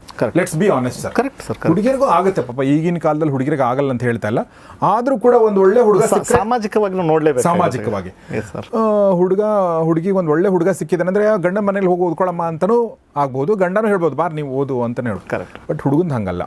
21 ವರ್ಷ 20 ಅಥವಾ 23 ವರ್ಷ ಅವನು ಹೊರಗಡೆ ಬಂದ ಅಂದರೆ ಅವನಿಗೆ ಅಪ್ಪನ ಹತ್ರ ಫೋನ್ ಮಾಡಿ ದುಡ್ಡು ಹಾಕು ಅಂತ ಕೇಳೋಕ್ಕೂ ಮುಜುಗರ ಅವನಿಗೆ. ಕರೆಕ್ಟ್ ಅಲ್ವಾ? 1 ವರ್ಷ 2 ವರ್ಷ ಕೊಡ್ಬೋದು, ಆಮೇಲೆ ನಿಧಾನವಾಗಿ ಆ ಒಂದು ಪ್ರೆಷರ್ ಕ್ರಿಯೇಟ್ ಆಗ್ತಾ ಹೋಗುತ್ತೆ. ಸೊ ಇಂಥ ಸಂದರ್ಭದಲ್ಲಿ ಬರುವಂಥ ಒಂದೇ ಒಂದು ಸಮಸ್ಯೆ ಅಂದರೆ ದುಡ್ಡು. ಈ 3 ವರ್ಷ ಕೊಡ್ತೀನಿ ಸರ್, ಬಟ್ ದುಡ್ಡು ಎಷ್ಟು ಖರ್ಚಾಗುತ್ತೆ ಅನ್ನೋದು ಪ್ರಶ್ನೆ. ಸೊ ಅದ್ರ ಬಗ್ಗೆ ಸರ್, ಇವತ್ತು ಮುಂಚೆ ಇತ್ತು ಏನಂದರೆ, ಡೆಲ್ಲಿಗೆ ಹೋಗಿ ಬರಬೇಕು, ಒಂದು 10 ಲಕ್ಷ ಕಮ್ಮಿ ಅಂತಂದ್ರೂ 10 ಲಕ್ಷ ಬೇಕಿತ್ತು. ಅಂದರೆ ಜನಸಾಮಾನ್ಯರಿಗೆ ಆಗ್ತಾನೆ ಇರಲಿಲ್ಲ. ಈಗ ಹೆಂಗಿತ್ತು ಅಂದರೆ, ಡೆಲ್ಲಿಗೆ ಹೋಗಿದ್ದಾನಂದ್ರೆ ಅವ್ನು ಆಗ್ಬಿಡ್ತಾನೆ ಅನ್ನೋ ಲೆಕ್ಕಕ್ಕೆ ಇದ್ದಿದ್ದು. ಹಿಂದೆ ಎಲ್ಲ ನೀವು ಕೇಳಿದರೆ ಅವ್ರು ಹೋಗಿದ್ದಾನಂದ್ರೆ ಆಗ್ತಾನೆ ಅನ್ನೋ ಲೆಕ್ಕಕ್ಕೆ. ಬಟ್ ಇವತ್ತೇನಾಗಿದೆ, ಟೆಕ್ನಾಲಜಿ ಇದೆ. ಇವತ್ತು ಯಾವ ಒಂದು ಮೆಟೀರಿಯಲ್ ಇರ್ಬೋದು, ಯಾವ ಒಂದು ಕ್ಲಾಸ್ ಇರ್ಬೋದು, ಅದು ಡೆಲ್ಲಿದು ಇರ್ಬೋದು, ಬೆಂಗಳೂರದೇ ಇರ್ಬೋದು, ಇಲ್ಲೇ ಸಿಗುತ್ತೆ. ಇನ್ನೊಂದು ಏನಂದರೆ, ಮುಂಚೆ ಬೆಂಗಳೂರಲ್ಲಿ ಅಂಥ ಒಂದು ವಾತಾವರಣ ಇರಲಿಲ್ಲ ಮುಂಚೆ. ಇವತ್ತು ಹೆಂಗೆ ಅಂತಂದರೆ, ಆ್ಯಕ್ಚುಲಿ ನಾರ್ತ್ ಇಂಡಿಯಾದಿಂದ ಇಲ್ಲಿಗೆ ಬರ್ತಾ ಇದ್ದಾರೆ. ಹೌದಾ? ಹೌದು. ಯಾಕೆ ಅಂದರೆ, ಅಲ್ಲಿ ಹಾರ್ಶ್ ಕ್ಲೈಮೇಟು. ಸೊ ಇಲ್ಲಿ ಮತ್ತು ಡೆಡಿಕೇಶನ್ನು ತುಂಬ ಜಾಸ್ತಿ ಇದೆ ಬೆಂಗಳೂರಲ್ಲಿ. ಈಗ ಹೊಸದಾಗಿ ಅಲ್ಲಿಂದ ಇಲ್ಲಿ ಬಂದು ಎಕ್ಸಾಮ್ ತೊಗೊಳ್ಳೋಕೆ ಶುರುವಾಗಿದ್ದಾರೆ. ಹಾಗಾಗಿ ಕಾಸ್ಟು ಅವ್ರು ಏನು ಮುಂಚೆ ಒಂದು 10 ಲಕ್ಷ ಬೇಕು ಅಂತಿದ್ರು, ಇವತ್ತೊಂದು 10ರಿಂದ 20% ಹಿಡಿದಿದೆ. ಅಷ್ಟು ಇಟ್ಕೊಂಡು ಆರಾಮ್ಸೆ ಎಕ್ಸಾಮ್ ಮಾಡ್ಬೋದು. ಸೊ ಹಾಗಾಗಿ ಭಾಳಷ್ಟು ಜನಕ್ಕೆ ಆ ಪ್ರಶ್ನೆ ಇದೆ. ಮತ್ತು ಇನ್ನೂ ಒಂದು ನೀವು ಒಳ್ಳೆ ಪ್ರಶ್ನೆ ಕೇಳಿದ್ರೆ ಏನಂದರೆ, ಡಿಗ್ರಿ ಎಷ್ಟೋ ಜನ ಬಿಟ್ಬಿಡ್ತಾರಲ್ಲ ಅಂತ. ಸೊ ನಮ್ಮಲ್ಲಿ ಏನು ಮಾಡಿದ್ದೀವಿ ಅಂದರೆ, ಡಿಗ್ರಿ PUC ಮುಗಿತಿದ್ದ ಹಾಗೇ ನೀವು ಡಿಗ್ರಿನೂ ನಿಮಗೆ ಆಪ್ಷನ್ ಕೊಟ್ಟಿದ್ದೀವಿ. ಡಿಗ್ರಿ ಜೊತೆಗೆ ನೀವು IAS ಮಾಡ್ಕೊಳ್ಳಿ. ನಿಮ್ಮ ಡಿಗ್ರಿ ಮುಗಿಯೋಷ್ಟೊತ್ತಿಗೆ ನೀವು ಕೆಲಸಕ್ಕೆ ಹೋಗ್ಕೊಂಡು ಓದೋದು ಮುಗಿಸಿರ್ತೀರ, ಎಕ್ಸಾಮ್ಗೆ ನೀವು ಇದನ್ನು ಮಾಡ್ಕೋಬೋದು. ಸೊ ಆ ಆಪ್ಷನ್ ನಾವು ಕೊಟ್ಟಿದ್ದೀವಿ ಇವತ್ತು. ಎಷ್ಟೊಂದು ಜನ ಇವತ್ತು PUC ಮುಗಿಸ್ಕೊಂಡವ್ರು ಸೀದಾ ಬಂದುಬಿಟ್ಟು ನಮ್ಮ ಜೊತೆಗೆ IAS ಮಾಡ್ಕೊಳ್ತಾನೆ ಡಿಗ್ರಿ ಮಾಡಿ. ಅದು ಇನ್ನೂ ಒಳ್ಳೇದದು ಅಲ್ವಾ? ಅವ್ರಿಗೆ 2 ಆಗುತ್ತೆ. ಒಂದೇನೆಂದರೆ, ಅವ್ರಿಗೆ ಅವರು ಡಿಗ್ರಿ ಮುಗಿತಿದ್ದಂಗೆ ಅವ್ರು ಎಕ್ಸಾಮ್ ಪಾಸ್ ಆಗುವಂಥ ಎಲ್ಲ ಸಾಧ್ಯತೆಗಳಿರ್ತವೆ. ಹೌದು.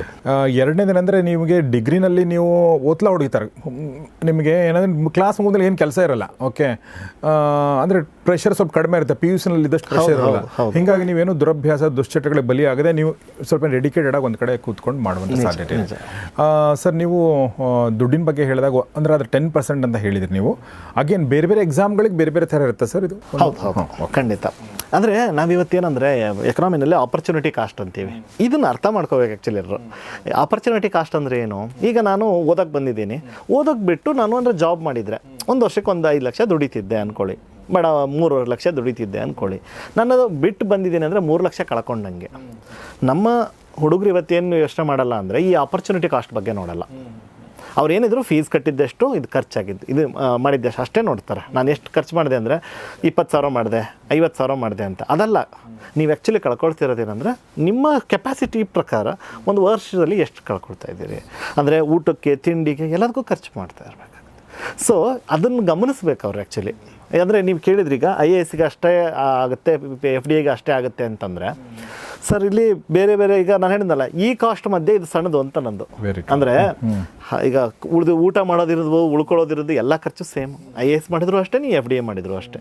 ಓನ್ಲಿ ಡಿಫ್ರೆನ್ಸ್ ಎಲ್ಲಿ ಅಂತಂದರೆ ನೀವು ಈ IASಗೆ ಬೇಡ 1 ಲಕ್ಷ ಖರ್ಚು ಮಾಡಿರ್ಬೋದು, ಇಲ್ಲಿ 20,000 25,000 ಖರ್ಚು ಮಾಡಿರ್ಬೋದು. ಬಟ್ ಆ 75,000 ರೂಪಾಯಿ ದೊಡ್ಡದಲ್ಲ ಈ ಆಪರ್ಚುನಿಟಿ ಕಾಸ್ಟ್ ಟೋಟಲ್ ಕಾಸ್ಟಲ್ಲಿ. ಎಕ್ಸಾಕ್ಟ್ಲಿ. ಸೊ ಇದು ನನ್ನ ಆನ್ಸರ್. ಈಗ IAS, KS ಮತ್ತು FDA ಎಕ್ಸಾಮ್ ಈ ಥರ ನೀವು ಹೇಳ್ತಾ ಇದ್ದಾಗ ನಂಗೆ ಒಂದು ಅನ್ನಿಸ್ತು, ಇಲ್ಲಿ ಒಬ್ಬ ವ್ಯಕ್ತಿ ನಾನು IAS ಮಾಡ್ಬೇಕು ಅನ್ಕೋತಾನೆ, ಒಬ್ಬ ವ್ಯಕ್ತಿ KS ಮಾಡ್ಬೇಕು ಅನ್ಕೋತಾನೆ, ಒಬ್ಬ ವ್ಯಕ್ತಿ FDA ಮಾಡ್ಬೇಕು ಅನ್ಕೋತಾನೆ. Basically it's about psychology. ಅಂದರೆ ನನ್ನ ಮನಸ್ಥಿತಿ, ನಾನು ನನ್ನನ್ನು ನಾನು ಏನು ನೋಡ್ಬೇಕು ಅಂದ್ಕೊಂಡಿದ್ದೀನಿ ಅನ್ನೋದ್ರ ಮೇಲೆ ಅದು ಎಲ್ಲ ಮ್ಯಾಟ್ರ್ ಆಗುತ್ತೆ. ಸೊ ಹೀಗಾಗಿ ನನ್ನ ಪ್ರಶ್ನೆ ಏನಂದರೆ ಸರ್, ಈಗ ಈ ಒಂದು ಕಾಂಪಿಟೇಟಿವ್ ಎಕ್ಸಾಮನ್ನು ಫೇಸ್ ಮಾಡುವಂಥ ವಿದ್ಯಾರ್ಥಿಯ ಮನಸ್ಥಿತಿ ಹೇಗಿರಬೇಕು? ಸೈಕಾಲಜಿ ಅಂದರೆ ಯಾಕೆಂದರೆ ಒಂದು ಎಕ್ಸಾಮ್ ನಾನು ಫೇಸ್ ಮಾಡ್ತಾ ಇದ್ದೀನಿ, ಎಲ್ಲವನ್ನೂ ಬಿಟ್ಕೊಂಡು ನಾನು ಕಂಪ್ಲೀಟ್ ಅದಕ್ಕೆ ಡೆಡಿಕೇಟಾಗಿ ಕೂತ್ಕೊಂಡಿದ್ದೀನಿ ಅಂತಂದಾಗ ಏನೋ ಪ್ರೆಷರ್ಗಳಿರ್ಬೋದು, ಮನೆಯಿಂದ ಏನೋ ಪ್ರೆಷರ್ ಇರುತ್ತೆ, ಮದುವೆ ಆಗೋಂಥ ಹುಡುಗಿರಿಗೆ ಪ್ರೆಷರ್ ಇರ್ಬೋದು, ಹುಡುಗರಿಗೂ ಪ್ರೆಷರ್ ಇರ್ಬೋದು, ಅಥವಾ ದುಡ್ಡಿಲ್ಲ ಅನ್ನೋ ಪ್ರೆಷರ್ ಇರ್ಬೋದು, ಅಥವಾ ಬೆಂಗಳೂರಲ್ಲಿ ಈಗ ನಮ್ಮಂಥವ್ರಿಗೆ ಸರ್, ಈಗ ನಾವು ಬೆಂಗಳೂರು ನೋಡಿದ್ದೆ ನಾವು ಕೆಲಸ ಮಾಡೋಕ್ಕೆ ಬಂದಾಗ ಇದನ್ನು ಇನ್ನೂ ಅರ್ಥ ಆಗಿಲ್ಲ ಬೆಂಗಳೂರು ಕಂಪ್ಲೀಟ್ ಆಗಿ. ಅಂದರೆ ನಿಮಗೆ ವೈಟ್ ಫೀಲ್ಡ್ ಕಡೆ ಹೋದರೆ ನಮ್ಗೆ ಗೊತ್ತಾಗಲ್ಲ. ನಾನು ಬೆಂಗಳೂರಿನ ಒಂದು ಅಗಾಧತೆ ಮತ್ತು ಆಮಿಷಗಳು ಎಲ್ಲವೂ ಕೂಡ ನಮಗೆ ಇರುತ್ತೆ, ಡಿಸ್ಟ್ರಾಕ್ಷನ್ಸ್ ಇರುತ್ತೆ. ಹೀಗಾಗಿ ಈ ಒಂದು ಸೈಕಾಲಜಿ ಇದೆಯಲ್ಲ ಸರ್, ಸ್ಟೇಟ್ ಆಫ್ ಮೈಂಡ್, ಅದ್ರ ಬಗ್ಗೆ ಏನು ಹೇಳಕ್ಕೆ ಇಷ್ಟಪಡ್ತೀರಿ ಸರ್? ನಿಮ್ಗೆ ಆಶ್ಚರ್ಯ ಆಗ್ಬೋದು. ನಾನೇನು ಹೇಳ್ತೀನಿ ಅಂದರೆ ಸೈಕಾಲಜಿ ಏನಿರಬೇಕು ಅಂದರೆ ಸೋಲಕ್ಕೆ ರೆಡಿಯಾಗಿ. ಓಕೆ, ಸೋಲಕ್ಕೆ ರೆಡಿಯಾಗಿ. ಓಕೆ, ನಾನು ಹೇಳಿ ಯುದ್ಧದಲ್ಲಿ ಒಬ್ಬ ಸೈನಿಕ ಯಾವುದಕ್ಕೆ ರೆಡಿಯಾಗಿ ಹೋಗಬೇಕು? ಅಟ್ ಮ್ಯಾಕ್ಸ್ ಸಾಯಕ್ಕೆ ರೆಡಿ ಆಗಬೇಕು. ಅದಕ್ಕಿಂತ ಇನ್ನೇನಾಗುತ್ತೆ, ಅವನು ವೀರವೇಶದಿಂದ ಹೊರಡ್ತಾನೆ. ಹಾಗೆ ಸೋಲಕ್ಕೆ ರೆಡಿಯಾಗಿ. ಏನು ಸರ್ ಹಿಂಗೆ ಹೇಳ್ತಿದ್ದೀರಾ ಸೋಲಕ್ಕೆ ರೆಡಿಯಾಗಿ ಅಂತ? ನಾವು IAS ಆಗಬೇಕು ಅಂತ ಬಂದಿದ್ದೀವಿ, ದೊಡ್ಡ ಹುದ್ದೆಗೆ ಹೋಗ್ಬೇಕಂತ ಬಂದಿದ್ದೀವಿ. ನೀವು ಸೋಲಕ್ಕೆ ರೆಡಿ ಆದರೆ ಭಯಗಳೆಲ್ಲ ದೂರ ಆಗ್ತವೆ. ನಾನು ಸೋಲಕ್ಕೆ ರೆಡಿ, ಮತ್ತು ಅದು ನಿಜವಾಗ್ಲೂ ಆಗಬೇಕು. ನಾನು ಹೇಳೋದು ಏನೋ ತೋರ್ಕೆಗೆ ನಾನು ಸೋಲಕ್ಕೆ ರೆಡಿ ಇದ್ದೀನಿ ಅಂದರೆ ಆಗಲ್ಲ. ಅದು ಸೋತ್ರೆ ಏನು ಮಹಾ ಆಗುತ್ತೆ? ನನಗೆ ಬೇರೆ ದಾರಿ ಇದ್ದೇ ಇದೆ. ಇವತ್ತು ನಾನು ಉದಾಹರಣೆ ಕೊಡ್ತೀನಿ. ಎಕ್ಸಾಮ್ ಪಾಸ್ ಆಗದೆ ಇರೋರು, ನನ್ನ ಸ್ಟೂಡೆಂಟು ಒಬ್ಬರು ಫೋನ್ ಮಾಡಿದರು, sir thank you so much ಅಂದರು. ಒಂದು 6 ತಿಂಗಳು ಅವ್ರು ಕೋವಿಡ್ ಟೈಮಲ್ಲಿ ಬಿಟ್ಟು ಹೋಗಿದ್ರು ಫ್ಯಾಮಿಲಿ ಪ್ರಾಬ್ಲಮಿಂದ. ಸೊ ಏನಾಯ್ತಪ್ಪ ಥ್ಯಾಂಕ್ಸ್ ಇದಕ್ಕೆ ಹೇಳ್ತಿದ್ದೆ. ಇಲ್ಲ ಸರ್, ಇವತ್ತು ನನ್ನ ಫಾದರ್ ಬಿಸ್ನೆಸ್ ತುಂಬ ಲಾಸಲ್ಲಿತ್ತು, ಫುಲ್ ಟರ್ನ್ ಅರೌಂಡ್ ಮಾಡಿ ಇವತ್ತು ಫುಲ್ ಪ್ರಾಫಿಟಬಲ್ ಇದೆ, ಮತ್ತು ನಾನು ಸಪ್ರೇಟಾಗಿ ಕೂಡ ಮಾಡ್ತಾಯಿದ್ದೀನಿ, ಅದಕ್ಕೆ ನನಗೆ ಯಾಕೆ ಥ್ಯಾಂಕ್ಸ್ ಹೇಳಿದೆಪ್ಪ ಅಂತ. ಇಲ್ಲ ಸರ್, ನನಗೆ ನೀವು ಬರೀ ಪಾಠ ಹೇಳ್ಕೊಟ್ಟಿಲ್ಲ, ಸೊ ಒಂದು ಬದುಕೋ ಸ್ಟ್ರೆಂತ್ ಕೊಟ್ಟಿದ್ದೀರಿ. ನನ್ನ ಫಾದರ್ ಕನ್ಫ್ಯೂಷನ್ ಆಗಿದ್ದಾರೆ, ನಾನು ಕಳಿಸಿದ್ದು IAS ಮಾಡೋದಕ್ಕೋ ಅಥವಾ ಏನೋ MBA ಏನಾರು ಮಾಡಿ ಮಾರ್ಕೆಟಿಂಗ್ ಕಲ್ತ್ಕೊಂಡ್ಬಂದಿದೆಯಲ್ಲ ಅಂತ. ನನಗೆ ಮನಸ್ಸಲ್ಲಿ ಅಂದರೆ ಆ ಸ್ಟ್ರೆಂತ್ ಬಂದಿದ್ದು ಅಲ್ಲಿಂದ. ನೀವೇನು ಹೇಳಿದ್ರಿ, ಈಗ ರೈಟ್ ಪ್ಲೇಸಲ್ಲಿ ರೈಟ್ ಪರ್ಸನ್ ಹಾಕಬೇಕು ಪಾಠ ಮಾಡ್ಬೇಕಾದ್ರೆ ಹೇಳಿದ್ದು, ಅದನ್ನು ನಾನು ಅಡಾಪ್ಟ್ ಮಾಡ್ಕೊಂಡೆ ಇಲ್ಲಿ. ಸೊ ಚೇಂಜ್ ಆಗಿದೆ ಇವತ್ತು. ಈ ಥರ ಒಂದು 4-5 ಉದಾಹರಣೆಗಳಿದ್ದಾವೆ. ಅವರು ಸೋತಿದ್ದಾರೆ, ನನ್ನ ಪ್ರಕಾರ ಸೋತಿಲ್ಲ, ಅವ್ರು ಮತ್ತೊಂದು ಕಡೆ ಗೆದ್ದಿದ್ದಾರೆ. ಸೊ ಹಾಗಾಗಿ ಸೋಲಕ್ಕೆ ರೆಡಿಯಾಗಿ ಅಂದರೆ ಅರ್ಥ ಎಕ್ಸಾಮ್ ಇದು ಒಂದೇ ಎಲ್ಲ ಅಲ್ಲ. ಈ ಎಕ್ಸಾಮ್ ಬಿಟ್ಟು ನನಗೆ 100 ಅವಕಾಶಗಳಿದ್ದಾವೆ. ಸೊ ಅದನ್ನು ನಾನು ಹೇಳ್ತಾ ಇರೋದು. ಸೋಲೋದು ಅಂತಂದರೆ ಇದಿಲ್ಲ ಅಂದರೆ ಇನ್ನೊಂದು ದೊಡ್ಡದಿದೆ. ಈಗ ನಾನು IAS ಆಫೀಸರ್ ಆಗಿ ಹೋಗಿದ್ದಿದ್ರೆ, ಓಕೆ, ಸೊ ನಾನು ಇವತ್ತು ಒಂದು ಟಾಪರ್ IAS ಸಂಸ್ಥೆಯಲ್ಲಿ ಇವತ್ತು ಅಂದರೆ ನನ್ನ ತಕ್ಕ ಮಟ್ಟಿಗೆ ಒಂದು ಬೆಂಗಳೂರು ಅಂತ ಮಹಾನಗರದಲ್ಲಿ ನಿಲ್ಸೋಕ್ಕೆ ಸಾಧ್ಯ ಆಗ್ತಿರಲಿಲ್ಲ. ನಾನು ಹೇಳೋದು ನಿಮ್ಮ ಸೋಲು ಇಲ್ಲಿ ಅಷ್ಟೇ, ಅದು ಟೆಂಪ್ರವರಿ, ನಿಮಗೆ ಇನ್ನೊಂದು ಅವಕಾಶ ಇದೆ. ಇದು ಮನಸ್ಥಿತಿ ಒಂದೇದು. ಅಂದರೆ ಭಾಳ ಬ್ಯೂಟಿಫುಲ್ ವಿಚಾರ ಇದು. ಅಂದರೆ ನಿಮ್ಮ ಮನಸ್ಥಿತಿ ಇದೆಯಲ್ಲ, ಅದು ನಿಮ್ಮ ಶಕ್ತಿ ಆ್ಯಕ್ಚುಲಿ. ಈಗ ನೀವು ನೀವು ಆ್ಯಕ್ಚುಲಿ ಗೆಲ್ಲುವ ಮನಸ್ಥಿತಿನೇ ಅದು. ಸೋಲಕ್ಕೆ ರೆಡಿ ಇದೀರಂದ್ರೆ ಏನು ಆ್ಯಕ್ಚುಲಿ ಅಂದರೆ ಗೆಲ್ಲುವ ಮನಸ್ಥಿತಿ ಇದೆ. ಯಾಕೆಂದರೆ ಇಲ್ಲಿ ಸೋತಿದ್ದೀರಾ, ಇನ್ನೊಂದು ಕಡೆ ಗೆಲ್ಲಬೇಕಂತ ಹೋಗ್ತೀರಾ, ಮತ್ತು ಗೆಲ್ತೀರಾ ಕೂಡ ಅನ್ನೋದು ವಿಷಯ. ಖಂಡಿತ ಉದಾಹರಣೆಗಳು ಬೇಕಾದಷ್ಟು. ಇನ್ನು ಎರಡನೇದು ಮನಸ್ಥಿತಿ ವಿಚಾರಕ್ಕೆ ಬಂದಾಗ ಏನಾಗುತ್ತೆ, ನಾಗಲ್ಲಿ ಹೇಳ್ತಾ ಇದ್ದೆ, ಮೂವಿಗೆ ಹೋದವನಿಗೆ ಓದೋ ಚಿಂತೆ, ಓದೋಕ್ಕಿದ್ದವನಿಗೆ ಮೂವಿಗೆ ಹೋಗೋ ಚಿಂತೆ ಅಂತ. ಸೊ ಅದನ್ನು ಬಿಡಿ. ನಾನು ಯಾವಾಗಲೂ ಉದಾಹರಣೆ ಹೇಳ್ತಾ ಇರ್ತಾರೆ, ಸರ್ ಫ್ಯಾಮಿಲಿ ಪ್ರಾಬ್ಲಮ್ ಅದು. 21 ವರ್ಷ ಡಿಗ್ರಿ ಮಾಡೋವರೆಗೂ ನಿಮಗೆ ಯಾವ್ದು ಫ್ಯಾಮಿಲಿ ಪ್ರಾಬ್ಲಮ್ ಇರಲಿಲ್ವ? ನಿಜವಾಗ್ಲೂ ಅದೇ ತಂದೆ, ಅದೇ ತಾಯಿ, ಅದೇ ಪ್ರಾಬ್ಲಮ್ಮು. ಅವತ್ತುವರೆಗೂ ಕಣ್ಣು ಮುಚ್ಕೊಂಡು ಕೂತ್ಕೊಂಡವ್ರಿಗೆ ಇವತ್ತು ಸಡನ್ನಾಗಿ ಜ್ಞಾನೋದಯ ಆಗೋಯ್ತಾ? ನಿಮಗೆ ಪ್ರಾಬ್ಲಮ್ ಅಂತಿದ್ದಿದ್ರೆ ಅವತ್ತಿಂದನೇ ದುಡಿತಾ ಇದ್ರಿ ನೀವು.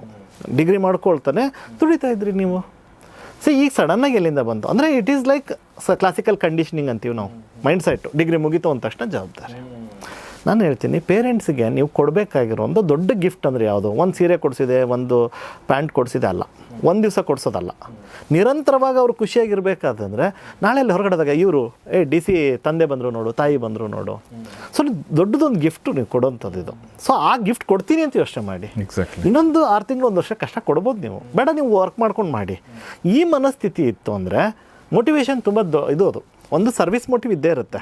ಬಟ್ ನಮ್ಮನ್ನು ಬೆಳೆಸ್ತವ್ರಿಗೆ ನಾವು ಒಂದು ಕಾಂಟ್ರಿಬ್ಯೂಷನ್ ಕೊಡೋಕ್ಕಿಂತ ಒಂದು ಮೋಟಿವ್ ಇಟ್ಕೊಂಡಾಗ ಅದು ಪರ್ಸ್ನಲೈಸ್ಡ್ ಆಯಿತು. ಸೊ ಅದು ನಿಮ್ಮನ್ನು ಸಕ್ಸಸ್ ಕಡೆಗೆ ಎತ್ಕೊಂಡು ಹೋಗುತ್ತೆ. ನಿಮ್ಮ ಕೆಳಗಿದ್ದಾಗೆಲ್ಲ ನಾನು ಮಾಡಬೇಕು, ಕೊಡಬೇಕು, ಅವ್ರಿಗೆ ಏನೋ ಮಾಡಬೇಕು ಅನಿಸುತ್ತಾ ಇರುತ್ತೆ. ಸೊ ಇದು ಎರಡನೇದು ಮನಸ್ಥಿತಿ ವಿಚಾರದಲ್ಲಿ. ಇನ್ನು ಮೂರನೇದು ನೀವು ಹೇಳಿದ್ರಿ ಡಿಸ್ಟ್ರಾಕ್ಷನ್ಸು. ನೀವು ಗಂಧದ ಜೊತೆಗಿದ್ದರೆ ಸುವಾಸನೆಯೇ ಹಾಗೆ ನಾವು ಎಲ್ಲದೂ ಇದೆ ಬೆಂಗಳೂರಲ್ಲಿ, ಕೆಟ್ಟದ್ದು ಇದೆ, ಒಳ್ಳೆಯದು ಇದೆ. 3 ಹೊತ್ತು ಭಾಳಷ್ಟು ಜನ ಆ ಥರ ಮಾಡೋರು ಇರ್ತಾರೆ. ಅವರು ತಂದೆ ತಾಯಿಗೆ ದುಡ್ಡು ಇಸ್ಕೊಂಬಂದ್ಬಿಟ್ಟು ನಾನು ಓದ್ತೀನಿ ಅಂತ ಬಂದ್ಬಿಟ್ಟು ಅವರು ಮಜಾ ಮಾಡೋಕ್ಕೆ ಅಂತಲೇ ಬರ್ತಾರೆ. ಆ ಕ್ಯಾಟಗರಿಯವ್ರು ನೀವಲ್ಲ ಅಂತ ನನ್ನ ನಂಬಿಕೆ. ನೀವು ಸೀರಿಯಸ್ ಆಗಿದ್ದೀರಾ ಅಂದಮೇಲೆ ಸೀರಿಯಸ್ ಆಗಿದ್ದೀರಾ. ಹಾಗಂತ ನಾನು ಸೀರಿಯಸ್ ಆಗಿದ್ದೀನಿ ಎಲ್ಲಿದ್ದರೂ ನಾನು ನಡೆಯುತ್ತೆ ಅಂತ ಇರಬೇಡಿ.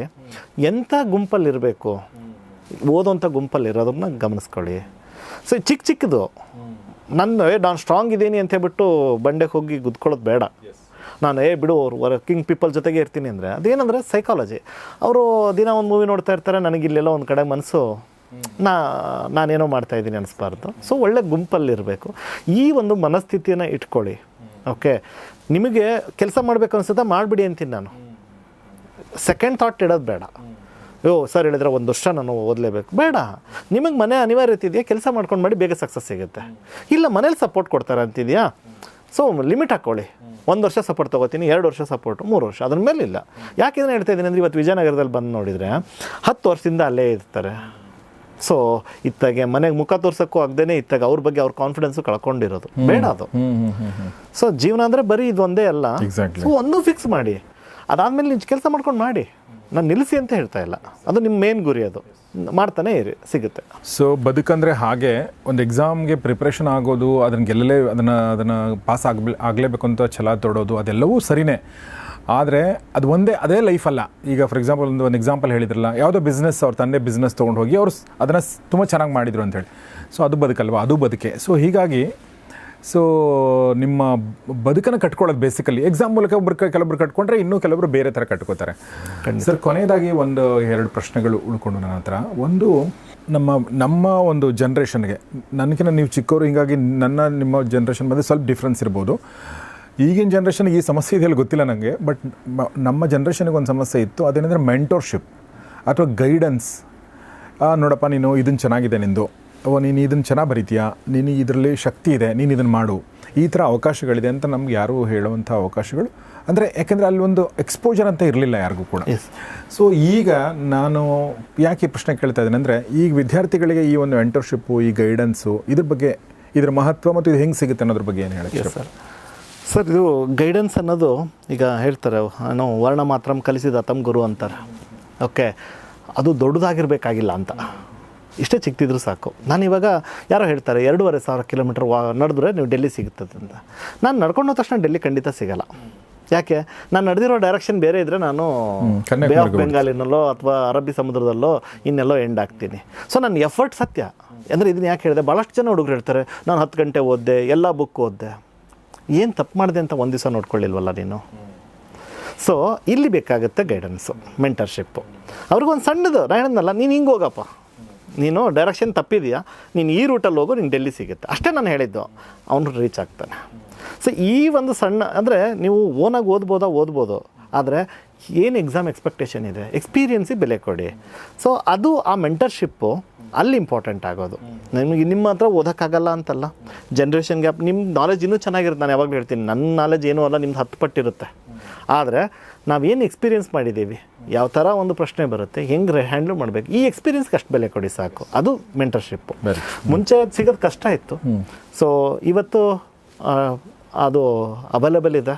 ಅದು ಎಸ್ಪೆಷಲಿ ಟಾಪರ್ ಐಸಲ್ಲಿ ನಾನು ಯಾವ ರೀತಿ ನನ್ನ ಹೆಲ್ಪ್ ಡೆಸ್ಕಲ್ಲಿ ಕಾವ್ಯ ಅಂತ ವರ್ಕ್ ಮಾಡ್ತಾಯಿದ್ರು. ಅವ್ರು ಕೇಳಿದರು, ಸರ್ ನೀವು ಬೆಳಗ್ಗೆ 6 ಗಂಟೆಯಿಂದ ರಾತ್ರಿ 10 ಗಂಟೆವರೆಗೂ ಕೊಡ್ತಿರಲಿಲ್ಲ, ಎನರ್ಜಿ ಎಲ್ಲಿಂದ ಬಂತು ಅಂತ. ಎನರ್ಜಿ ಪ್ರಶ್ನೆ ಅಲ್ಲಮ್ಮ ಅದು. ಅಲ್ಲಿ ಏನಾಗುತ್ತೆ, ನನ್ನ ಅರ್ಧ ಗಂಟೆ ಸುಸ್ತು ಅಷ್ಟೇ. ಇದೊಂದು ಎಕ್ಸಾಮ್ ಹತ್ತಿರ ಇದ್ದ ಒಂದು 3 ತಿಂಗಳು ಕಷ್ಟ. ಅವ್ರಿಗೆ ಅವ್ರ ಲೈಫೇ ಚೇಂಜ್ ಆಗಿಬಿಡುತ್ತಲ್ಲ, ಆಫೀಸರ್ ಆಗಿಬಿಟ್ರೆ. ನಾನು ಯೋಚನೆ ಮಾಡೋದು ಅಷ್ಟೇ, ಇದ್ರಗಡೆ ಕುಂತವನಿಗೆ ನಾನೊಂದು ಸ್ವಲ್ಪ ಹೋಗಲಿ ಬಿಡು ಅಂತ ಬಿಟ್ಟರೆ, ನಾಳೆ ಅವ್ನಿಗೆ 2 ಮಾರ್ಕ್ಸಲ್ಲಿ ಮಿಸ್ ಮಾಡ್ಕೊಂಡಿದ್ದಾನೆ ಅಂದರೆ ಆ ಮೆಂಟರ್ಶಿಪ್ಪು ವ್ಯಾಲ್ಯೂ ಹೋಗ್ಬಿಡುತ್ತೆ. ಸೊ ನಂಬ್ಕೊಂಡು ಬಂದವ್ರಿಗೆ ಅದು ಎಷ್ಟೇ ಎಫರ್ಟ್ ಆದರೂ ಕೊಡಬೇಕು. ಆ ಮೆಂಟರ್ಶಿಪ್ ಮೀನಿಂಗ್ ಏನಂದರೆ, ಅವ್ರಿಗೆ ಎಲ್ಲಿ ತಪ್ತಾರೆ ಅಲ್ಲಿ ನೋಡ್ಕೊಂಡು ಕಾಯಬೇಕಾಗತ್ತೆ. ನಾನು ಅವ್ರು ತಪ್ಪದಾಗ ಅದು ಸರಿ ಮಾಡ್ಕೊ, ಹಿಂಗೆ ಮಾಡ್ಕೊ, ನೀನು ಚೆನ್ನಾಗಿದೆಯಾ ಅದನ್ನು ಹೇಳಬೇಕು. ಸೊ ಆ ಮೆಂಟರ್ಶಿಪ್ಪನ್ನು ನಾವಿವತ್ತು ಕೊಡ್ತಾ ಇದ್ದೀವಿ.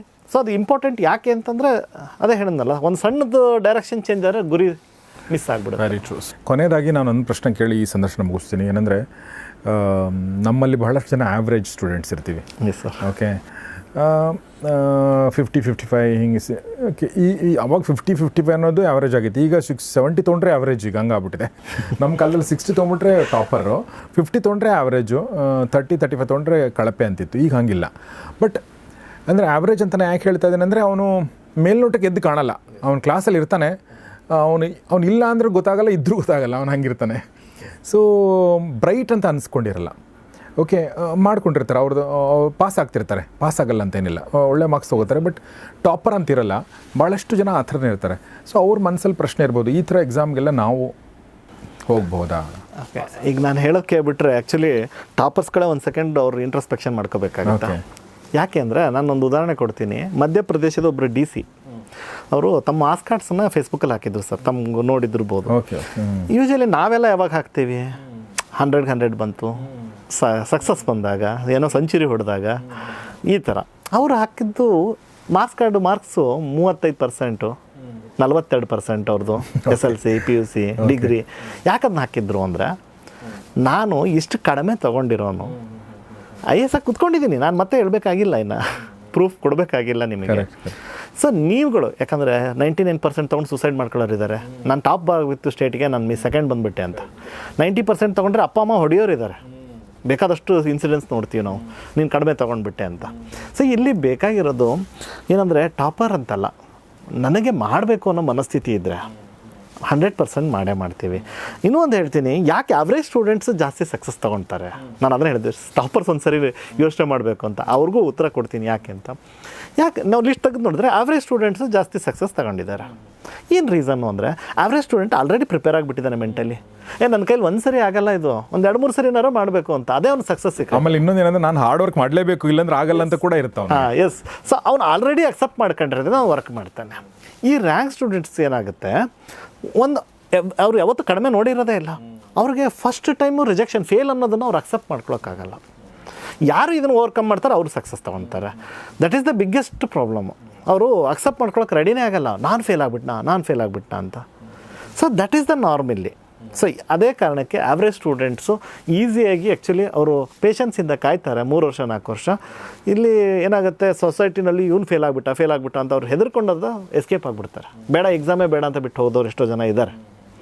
ಸೊ ಹಾಗಾಗಿ ಆವ್ರೇಜ್ ಸ್ಟೂಡೆಂಟ್ಸ್ ಅಂತಂದರೆ they should feel proud. Actually ನಿಮ್ಮ ಹತ್ರ ಇದೆಯಾ ಅಂತ ನೋಡ್ಕೋಬೇಕು. ಆಮೇಲೆ ಆವ್ರೇಜ್ ಸ್ಟೂಡೆಂಟ್ ಇನ್ನೊಂದು ರೀಸನಿಂದ ದೇ ಶುಡ್ ಫೀಲ್ ಪ್ರೌಡ್, ಯಾಕಂದರೆ ನಾವೇ ಬಹುಸಂಖ್ಯಾತರು ಆವ್ರೇಜ್ ಸ್ಟೂಡೆಂಟ್ಸ್. ನಮ್ಮ ಥರ ಜನ ತುಂಬ ಇರ್ತಾರೆ.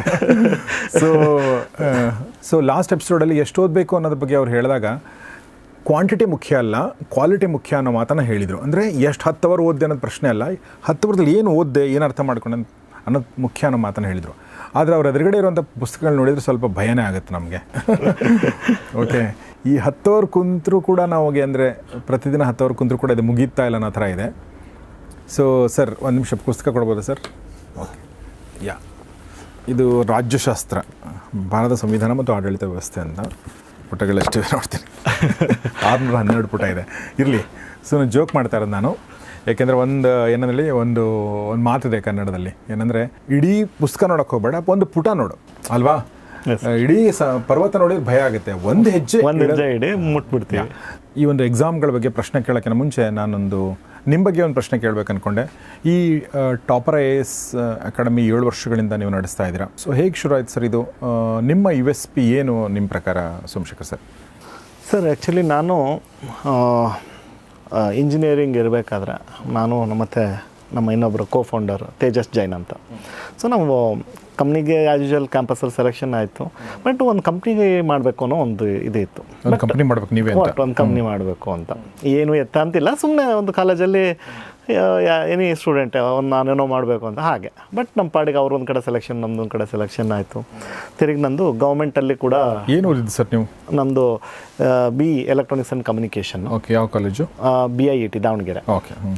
ಸೊ ಅದಾದಮೇಲೆ ನಮ್ಮ ಪಾಡಿಗೆ ಅವ್ರ ಕೆಲಸ ಇದಾಯಿತು. ನಾನು ಗೌರ್ಮೆಂಟಲ್ಲಿ ಟೆಲಿಕಾಮ್ ಆಫೀಸರ್ ಆಗಿ ಕೂಡ ಸೆಲೆಕ್ಟ್ ಆದೆ. ಓಕೆ. ಸೊ ಅದಾಗಿ ಒಂದು ಜರ್ನಿ ನಂದು ಶುರುವಾಯ್ತಲ್ಲಿ. ಕಾಂಪಿಟೇಟಿವ್ ಎಕ್ಸಾಮ್ ವರ್ಲ್ಡು ಪರಿಚಯ ಆಯಿತು. ನನ್ನ ಸಿಸ್ಟರ್, ಸೊ ಅವರು KS ಸೀನಿಯರ್ ಆಫೀಸರ್ ಇವಾಗ, ಸೊ ಪೆನ್ಷನ್ ಡಿಪಾರ್ಟ್ಮೆಂಟ್ ಕಮಿಷನರ್ ಕೂಡ.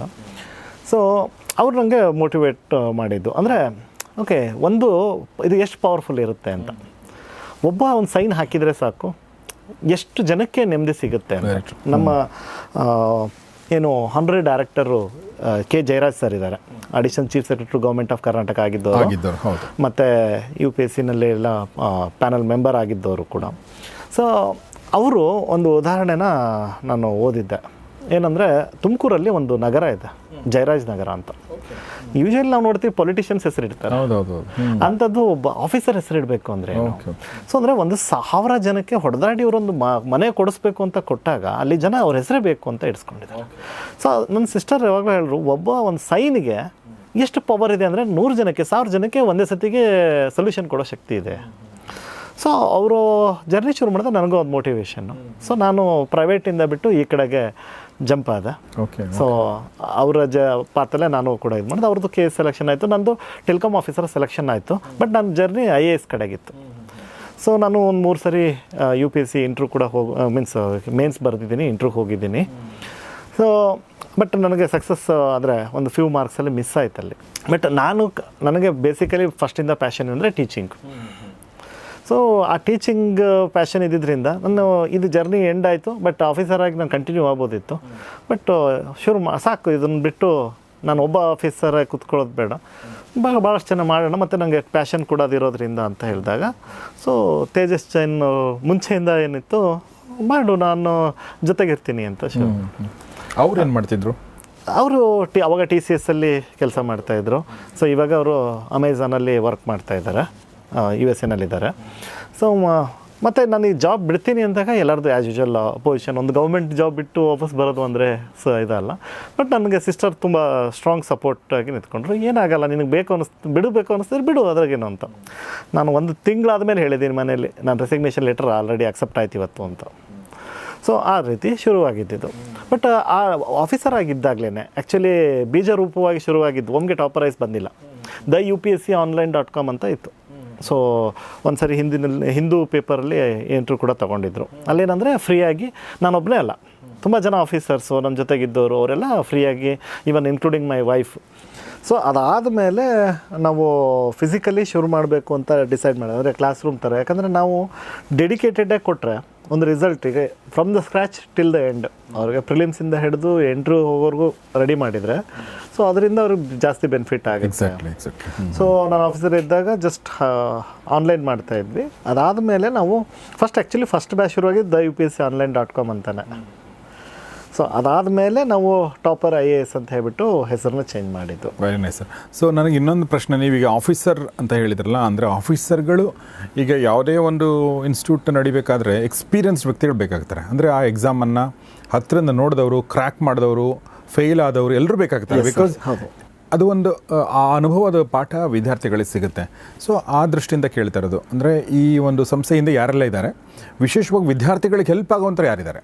ಎಸ್ ಸರ್, ಇಲ್ಲಿ ಫಸ್ಟ್ ಆಫ್ ಆಲು ಒಬ್ಬ ಫ್ಯಾಕಲ್ಟಿ ಆಗಿ ಟಾಪರ್ IASಲ್ಲಿ ವರ್ಕ್ ಮಾಡಬೇಕು ಅಂದರೆ ನಾವು ಕ್ರೈಟೀರಿಯಾ ಏನಂದರೆ, ಅವರು ಅಟ್ಲೀಸ್ಟ್ ಮೇನ್ಸ್ ಬರೆದಿರಬೇಕು, ಒಂದು 2 ಸರಿನಾರು ಮೇನ್ಸ್ ಬರೆದಿರಬೇಕು, ಅಥವಾ ಒಂದು ಸರಿ ಇಂಟರ್ವ್ಯೂ ಆದರೂ ಹೋಗಿರಬೇಕು ಅಂತ. ಸೊ ಯಾಕಿದು ಅಂತಂದರೆ, ಈಗ ಬೇಕಾದಷ್ಟು ಜನ ನಾಲೆಜ್ ಇಟ್ಕೊಂಡಿರ್ತಾರೆ ಪಾಲಿಟಿ, ಕಾನ್ಸ್ಟಿಟ್ಯೂಷನ್ನು, ಬಟ್ ಆದರೆ ಎಕ್ಸಾಮ್ ಎಕ್ಸ್ಪೀರಿಯನ್ಸ್ ಇಲ್ಲ ಅಂದರೆ ಸ್ಟೂಡೆಂಟ್ಸ್ ಹೆಲ್ಪ್ ಮಾಡೋಕ್ಕಾಗಲ್ಲ. ಕರೆಕ್ಟ್. ಅವ್ರು ಸ್ವತಃ ಬರೆದಾಗ ಮಾತ್ರ ಅವ್ರಿಗೆ ಇಂಪಾರ್ಟೆನ್ಸ್ ಗೊತ್ತಿರುತ್ತೆ. ಸೊ ಇದು ಫಸ್ಟ್ ಕಂಡೀಷನ್ನು. ಸೊ ಇದ್ರ ಹಿಂದ್ಗಡೆಗೆ ಅಂತಂದರೆ ಆ್ಯಕ್ಚುಲಿ ಆಫೀಸರ್ಸ್ದು ದೊಡ್ಡದು ಒಂದು ಗ್ರೂಪೇ ಇದೆ ಸರ್. ಈಗ ನಾನು ಜಯರಾಜ್ ಸರ್ ಹೇಳಿದೆ, ಓಕೆ, ಆಮೇಲೆ ಸಿ ಸೋಮಶೇಖರ್ ಸರ್ ಇದ್ದಾರೆ. ಓಕೆ. ಸೊ ಅವರು ರಿಟೈರ್ಡ್ IAS ಆಫೀಸರು. ಆಮೇಲೆ ವರಪ್ರಸಾದ್ ರೆಡ್ಡಿ ಸರ್ ಅಂತ ಇದ್ದಾರೆ. ಸೊ ಹೀಗೆ ಬಹಳಷ್ಟು ಜನ ಆಫೀಸರ್ಸು ನಮಗೆ ಹೆಲ್ಪ್ ಮಾಡ್ತಾರೆ. ಸೊ ವಿಶ್ವನಾಥ್ ಹಿರೇಮಠ್ ಸರು. ಸೊ ಇವ್ರೇನಂದರೆ ಇಂಟ್ರ್ಯೂ ಇದ್ದಾಗ ಬಂದು ಗೈಡ್ ಮಾಡೋದಿರ್ಬೋದು, ಸೊ ಮೋಟಿವೇಟ್ ಮಾಡೋಂಥದ್ದು ಇರ್ಬೋದು. ಸೊ ಇದನ್ನು ಮಾಡ್ತಾರೆ. ಸೊ ಪಾಠ ಮಾಡಲಿಕ್ಕೆ ಯಾರು ಆ ಒಂದು ಎಕ್ಸ್ಪೀರಿಯೆನ್ಸ್ ಇದೆ ಅವ್ರು ಮಾತ್ರ ಮಾಡ್ತಾರೆ. ಮತ್ತು ಇಂಟ್ರ್ವ್ಯೂಗೆ ಹೋಗೋ ಕೂಡ ಯಾರು ಫ್ರಮ್ ದ ಹಾರ್ಸ್ ಮೌತ್ ಅಂತ ಹೇಳ್ತೀವಿ. ಈಗ ಜಯರಾಜ್ ಸರ್ ಪ್ಯಾನಲಲ್ಲಿ ಇದ್ದವರು. ಸೊ ಅವರು ಸ್ವತಃ ಖುದ್ದಾಗಿ ಗೈಡ್ ಮಾಡ್ತಾರೆ. ಅವರ ಅಂಡರಲ್ಲಿ ಲಾಸ್ಟ್ ಟೈಮು ನಾವು ವಿಜೇತ ಹೊಸಮನಿ ಅಂತ ಹೇಳ್ಬಿಟ್ಟು, ಸೊ 100th ರ್ಯಾಂಕ್ ಬಂತು ಇಂಡಿಯಾಗೆ, ಅಂದರೆ ಕರ್ನಾಟಕಕ್ಕೆ ಆ್ಯಕ್ಚುಲಿ ರ್ಯಾಂಕ್ 1 ಅವರು. ಸೊ ಈ ಥರ ತುಂಬ ಜನ ಇದ್ದಾರೆ ನಮ್ಮ ಒಂದು ಬೆನ್ನೆಲುಬು ಆಗಿಬಿಟ್ಟು. ಸೊ ಹಾಗಾಗಿ ನಾವು ಆಫೀಸರ್ಸ್ ರನ್ ಅಂತಂತಂದರೆ, ಈಗ ನೀವು ಹಿಮಾಲಯ ಹತ್ತಬೇಕು ಅಂತಂದರೆ ಶೇರ್ಪಾಗಳು ಬೇಕು. ಸೊ ಹಾಗೆ ಆ ಒಂದು ಫೀಲ್ಡಲ್ಲಿ ಇದ್ದವರೇ ಅದನ್ನು ಗೈಡ್ ಮಾಡೋದ್ರಿಂದ ಅವ್ರಿಗೆ ಸಕ್ಸಸ್ ತೊಗೊಳೋದು ಈಸಿ ಆಗುತ್ತೆ ಸ್ಟೂಡೆಂಟ್ಸ್ಗೆ. Yes sir. ಸರ್, ಈಗ ಕೋವಿಡ್ ಆದಮೇಲೆ ಬದುಕು ಬದಲಾಗಿದೆ, ನಿಮಗೆ ಗೊತ್ತು.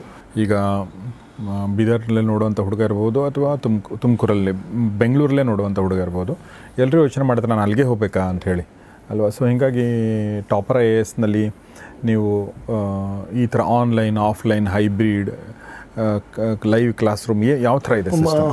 ಬೇಸಿಕಲಿ 3 ಥರನೂ ಇದೆ ಸರ್ ಆ್ಯಕ್ಚುಲಿ. ಏನಂದರೆ, ಒಂದು ಕ್ಲಾಸ್ ರೂಮ್ ಪ್ರೋಗ್ರಾಮು, ಎರಡನೇದು ಆನ್ಲೈನು. ಈಗ ನೀವು ಹೇಳ್ದಂಗೆ ಬರೋಕ್ಕಾಗದೇ ಇರೋರಿಗೆ ಎಲ್ಲ ಬೆಳಗಾವಿಲಿ ಕೂತ್ಕೊಂಡು ಪಾಠ ಕೇಳ್ತಾ ಇದ್ದಾರೆ. ಸೊ ತುಂಬ ಜನ ಇದ್ದಾರೆ. ಆ್ಯಕ್ಚುಲಿ ಕೋವಿಡ್ ಆದಮೇಲೆ ರೇಷಿಯೋ ಉಲ್ಟಾ ಆಗಿದೆ. ಓಕೆ. ಮುಂಚೆ ಆನ್ಲೈನ್ ಕಡಿಮೆ ಇತ್ತು, ಆನ್ಲೈನು ಕಡಿಮೆ, ಭಾಳ ಕಡಿಮೆ. ಇವಾಗ ಹೆಂಗೆ ಅಂದರೆ, ನೀವು ಕ್ಲಾಸಲ್ಲಿ 15 ಜನ ಇದ್ದರೆ ಆನ್ಲೈನಲ್ಲಿ 30 ಜನ ಇರ್ತಾರೆ. ಸೊ ಆ ಥರ ಆಗಿದೆ. ಮೇ ಬಿ ಅವ್ರ ಕಂಫರ್ಟ್ನೆಸ್ಸು ನೋಡ್ತಾ ಇದ್ದಾರೆ. ಉದಾಹರಣೆ ಬೆಳಗಾವಿಯವ್ರು ಮಾತ್ರ ಕೂತ್ಕೋತಾ ಇಲ್ಲ, ಇದೇ ಬೆಂಗಳೂರಲ್ಲಿ ಮಾರತಳ್ಳಿಲಿದ್ದವನು ಕೂತ್ಕೊಳ್ತಾ ಇದ್ದಾನೆ. ಕರೆಕ್ಟ್. ಸೊ ಹಾಗಾಗಿ ಬೆಳಗಾವಿಯಿಂದ ಬೆಂಗಳೂರು ಬರೋದು ಈಸಿ, ಮಾರತಳ್ಳಿನ ಕಷ್ಟ. ಸೊ ಹಾಗಾಗಿದೆ. ಸೊ ಬಟ್ ನಾನು ಸಜೆಷನ್ ಕೊಡೋದು, ನಿಮ್ಗೆ ಅವಕಾಶ ಇಲ್ಲ ಅಂತಂದರೆ ಆನ್ಲೈನ್ ಯೂಸ್ ಮಾಡ್ಕೊಳ್ಳಿ. ಆಫ್ಲೈನಲ್ಲಿ ಬಂದರೆ ಏನಾಗುತ್ತೆ, ಒಂದು ಪರ್ಸ್ನಲ್ ಇಂಟ್ರಾಕ್ಷನ್ ಸಿಗುತ್ತೆ ನಿಮಗೆ. ಓಕೆ, ನಮಗೆ ಎರಡಕ್ಕೂ ಏನೂ ವ್ಯತ್ಯಾಸ ಇಲ್ಲ ಪಾಠ ಮಾಡೋ ವಿಚಾರದಲ್ಲಿ. ನಿಮಗೆ ವ್ಯತ್ಯಾಸ ಆಗುತ್ತೆ ಅಂದರೆ, ನಿಮಗೆ ಒಂದು ಗ್ರೂಪ್ ಸಿಗುತ್ತೆ. ಸೊ ಅವ್ರು ಹೆಂಗೆ ಓದ್ತಾರೆ, ಕಾಂಪಿಟೇಷನ್ ನೋಡ್ಕೊಳಕ್ಕಾಗುತ್ತೆ. ಬಟ್ ಅನಿವಾರ್ಯ ಕೆಲಸ ಮಾಡ್ಕೊಂಡು ಮಾಡೋರಿಗೆ ನಾನು ಫೋರ್ಸ್ ಮಾಡೋಕ್ಕಾಗಲ್ಲ. ಸೊ ಕ್ಲಾಸ್ ರೂಮ್ ಮುಗಿದ ಮೇಲೆ ಕೂಡ ನೀವು ಸಿಗ್ತೀರಾ ಅವ್ರಿಗೆ? ಹೌದು ಅಲ್ವಾ, ಆ ಥರದ್ದೆಲ್ಲ ಇಲ್ಲಿ ಅನುಕೂಲ ಆಗುತ್ತೆ. ಬಟ್ ನಾವು ಅಷ್ಟೇ ಅನ್ನೋದಕ್ಕಿಂತ ಅವ್ರ ಗ್ರೂಪ್ ಸಿಗುತ್ತೆ. ಯಾರ ಜೊತೆ ಕಾಂಪೀಟ್ ಮಾಡಬೇಕಾಗಿದೆ ಅವ್ರದ್ದು ಪಲ್ಸ್ ಗೊತ್ತಾಗುತ್ತೆ ಅವ್ರಿಗೆ. ನಾನು ಮನೇಲಿ ಒಬ್ಬನೇ ಕೂತ್ಕೊಂಡಾಗ ನಾನು ಎಷ್ಟರ ಮಟ್ಟಿಗೆ ಓದ್ತಾ ಇದ್ದೀನಿ, ಬೆಂಚ್ ಮಾರ್ಕ್ ಸ್ವಲ್ಪ ಡೌನ್ ಇರುತ್ತೆ, ಪಕ್ಕದಲ್ಲಿದ್ದವನು ಕಣ್ಣಿಗೆ ಕಾಣ್ತಾ ಇರ್ತಾನೆ. ಸೊ ಹಾಗಾಗಿ ಮತ್ತು ನಾವು ರೆಕಾರ್ಡೆಡ್ ಕ್ಲಾಸಸ್ಸು ಕೊಡ್ತೀವಿ, ಎಷ್ಟು ಸರಿ ಬೇಕಾದ್ರೂ ಕೇಳ್ಕೊಳ್ಳಿ ಅಂತ. ಇದು ಭಾಳಷ್ಟು ಜನ ಹೇಳ್ತಾರೆ, ಸರ್ ನೀವು ಹಿಂಗೆ ಕೊಡ್ತೀರಲ್ಲ ತುಂಬ ಲಾಸ್ ಆಗುತ್ತಲ್ವಾ, ಭಾಳಷ್ಟು ಜನ ಬೇರೆಯವ್ರು ಕೊಟ್ಕೊಂಡು ಅವರು ನೋಡ್ತಾರೆ, ಇದನ್ನು ಮಾಡ್ತಾರೆ ಅಂತ. ನಮಗೆ ಮೋಟಿವೇಶನ್ ಇಷ್ಟೇ.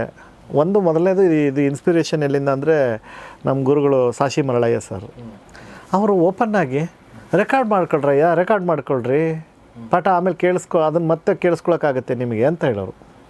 ಓಪನ್ನಾಗಿ ರೆಕಾರ್ಡ್ ಮಾಡ್ಕೊಳ್ಳೋಕ್ಕೆ ಕ್ಲಾಸಲ್ಲಿ ಅವರೇ ಹೇಳೋರು. ಇವತ್ತಿಗೂ ರೆಕಾರ್ಡಿಂಗ್ಸ್ಗಳಿದ್ದಾವೆ ನಮ್ಮ ಹತ್ರ. ಸೊ ನನಗೆ ಅದೇ ಇನ್ಸ್ಪಿರೇಷನ್ನು. ಫಸ್ಟು ನಂಬ್ಕೊಂಡು, ಅಂದರೆ ಟಾಪರ್ IAS ನಂಬ್ಕೊಂಡು ಬಂದಿರುವಂತಹ ಹುಡುಗರಿಗೆ ಸಿಗಬೇಕು. ಅವ್ರು ಮಿಸ್ಯೂಸ್ ಮಾಡ್ಕೋತಾರೆ, ಅದು ಅವ್ರ ಇದಕ್ಕೆ ಬಿಡೋದು. ಆದರೆ ಅವ್ರಿಗೆ ಸಿಗಬೇಕು.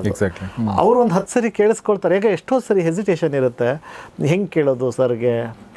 ಈಗ 1 ಡೌಟು 2 ಡೌಟು 10 ಯಾರು ಕೇಳ್ತಾರೆ, ಪೂರ ಕ್ಲಾಸೇ ನಂಗೆ ಕೇಳಬೇಕು. ಈಗ ಆ ಫ್ರೀಡಮ್ ಇದೆ ಅವ್ರಿಗೆ. ಮಧ್ಯರಾತ್ರಿ 1 ಗಂಟೆಗೂ ಆನ್ ಮಾಡಿಕೊಂಡು ಅವ್ನು ಆ ಪಾಠ ಕೇಳಿಸ್ಕೊಂಡ್ಬಿಡ್ತಾನೆ. ಸೊ ಕಂಫರ್ಟ್ನೆಸ್ ಜಾಸ್ತಿ ಆಗುತ್ತೆ. ಸೊ ಈ ಥರ ಒಂದು ಮನಸ್ಥಿತಿನಲ್ಲಿ ನಾವು ವರ್ಕ್ ಮಾಡ್ತಾ ಇದ್ದೀವಿ. ಓಕೆ. ಈಗ 7 ವರ್ಷಗಳಿಂದ ನೀವು ನಡೆಸ್ತಾ ಇರೋದ್ರಿಂದ ಕರ್ನಾಟಕದ, ಸುಮ್ಮನೆ ನಾನು ಅಂಡರ್ಸ್ಟ್ಯಾಂಡ್ ಮಾಡ್ಕೊಳ್ಳೋಕ್ಕೆ ಮತ್ತು ನಮ್ಮ ನೋಡುಗರಿಗೆ ಅನುಕೂಲ ಆಗಲಿ ಅನ್ನೋ ದೃಷ್ಟಿಯಿಂದ ಕೇಳ್ತಾ ಇರೋದು, ಕರ್ನಾಟಕದ ಯಾವ ಭಾಗದಿಂದ ಜಾಸ್ತಿ ಜನ ಬರ್ತಾರೆ, ಯಾವ ಭಾಗದವ್ರು ಜಾಸ್ತಿ ಕ್ಲಿಯರ್ ಮಾಡ್ತಾರೆ, ಇದ್ರ ಬಗ್ಗೆ ಏನಾದರೂ ಯಾವ ಭಾಗದವರು ಕ್ಲಿಯರ್ ಮಾಡ್ತಾರೆ ಅನ್ನೋದಕ್ಕೆ ಈಗ ಸ್ಯಾಂಪಲ್ ಸ್ಪೇಸ್ ಮೇಲೆ ವ್ಯತ್ಯಾಸ ಆಗುತ್ತೆ. ಬಟ್ ಜಾಸ್ತಿ ಎಲ್ಲಿಂದ ಬರ್ತಾ ಇದ್ದಾರೆ ಅನ್ನಂದರೆ ನಾರ್ತ್ ಕರ್ನಾಟಕದಿಂದ ತುಂಬ ಜನ ಬರ್ತಾರೆ. ಸೊ ಮತ್ತು ಆ ಒಂದು ಗೊತ್ತಿಲ್ಲ, ಹಸಿವು ಭಾಳಷ್ಟು ಪಾಠಗಳು ಕಲಿಸುತ್ತೆ ಅಂತ. ನಮ್ಮ alma media school media school ಕೂಡ ಆಲ್ಮಾ ಮೀಡಿಯಾ ಸ್ಕೂಲ್ ನಾರ್ತ್ ಕರ್ನಾಟಕದಿಂದ ಬರ್ತಾರೆ. ಹಾಂ, ಸೊ ಅಂದರೆ ಸರ್ ನಾನು ಇಲ್ಲೂ ನೋಡಿದ್ದೀನಿ, ಡೆಲ್ಲಿಲೂ ನೋಡಿದ್ದೀನಿ.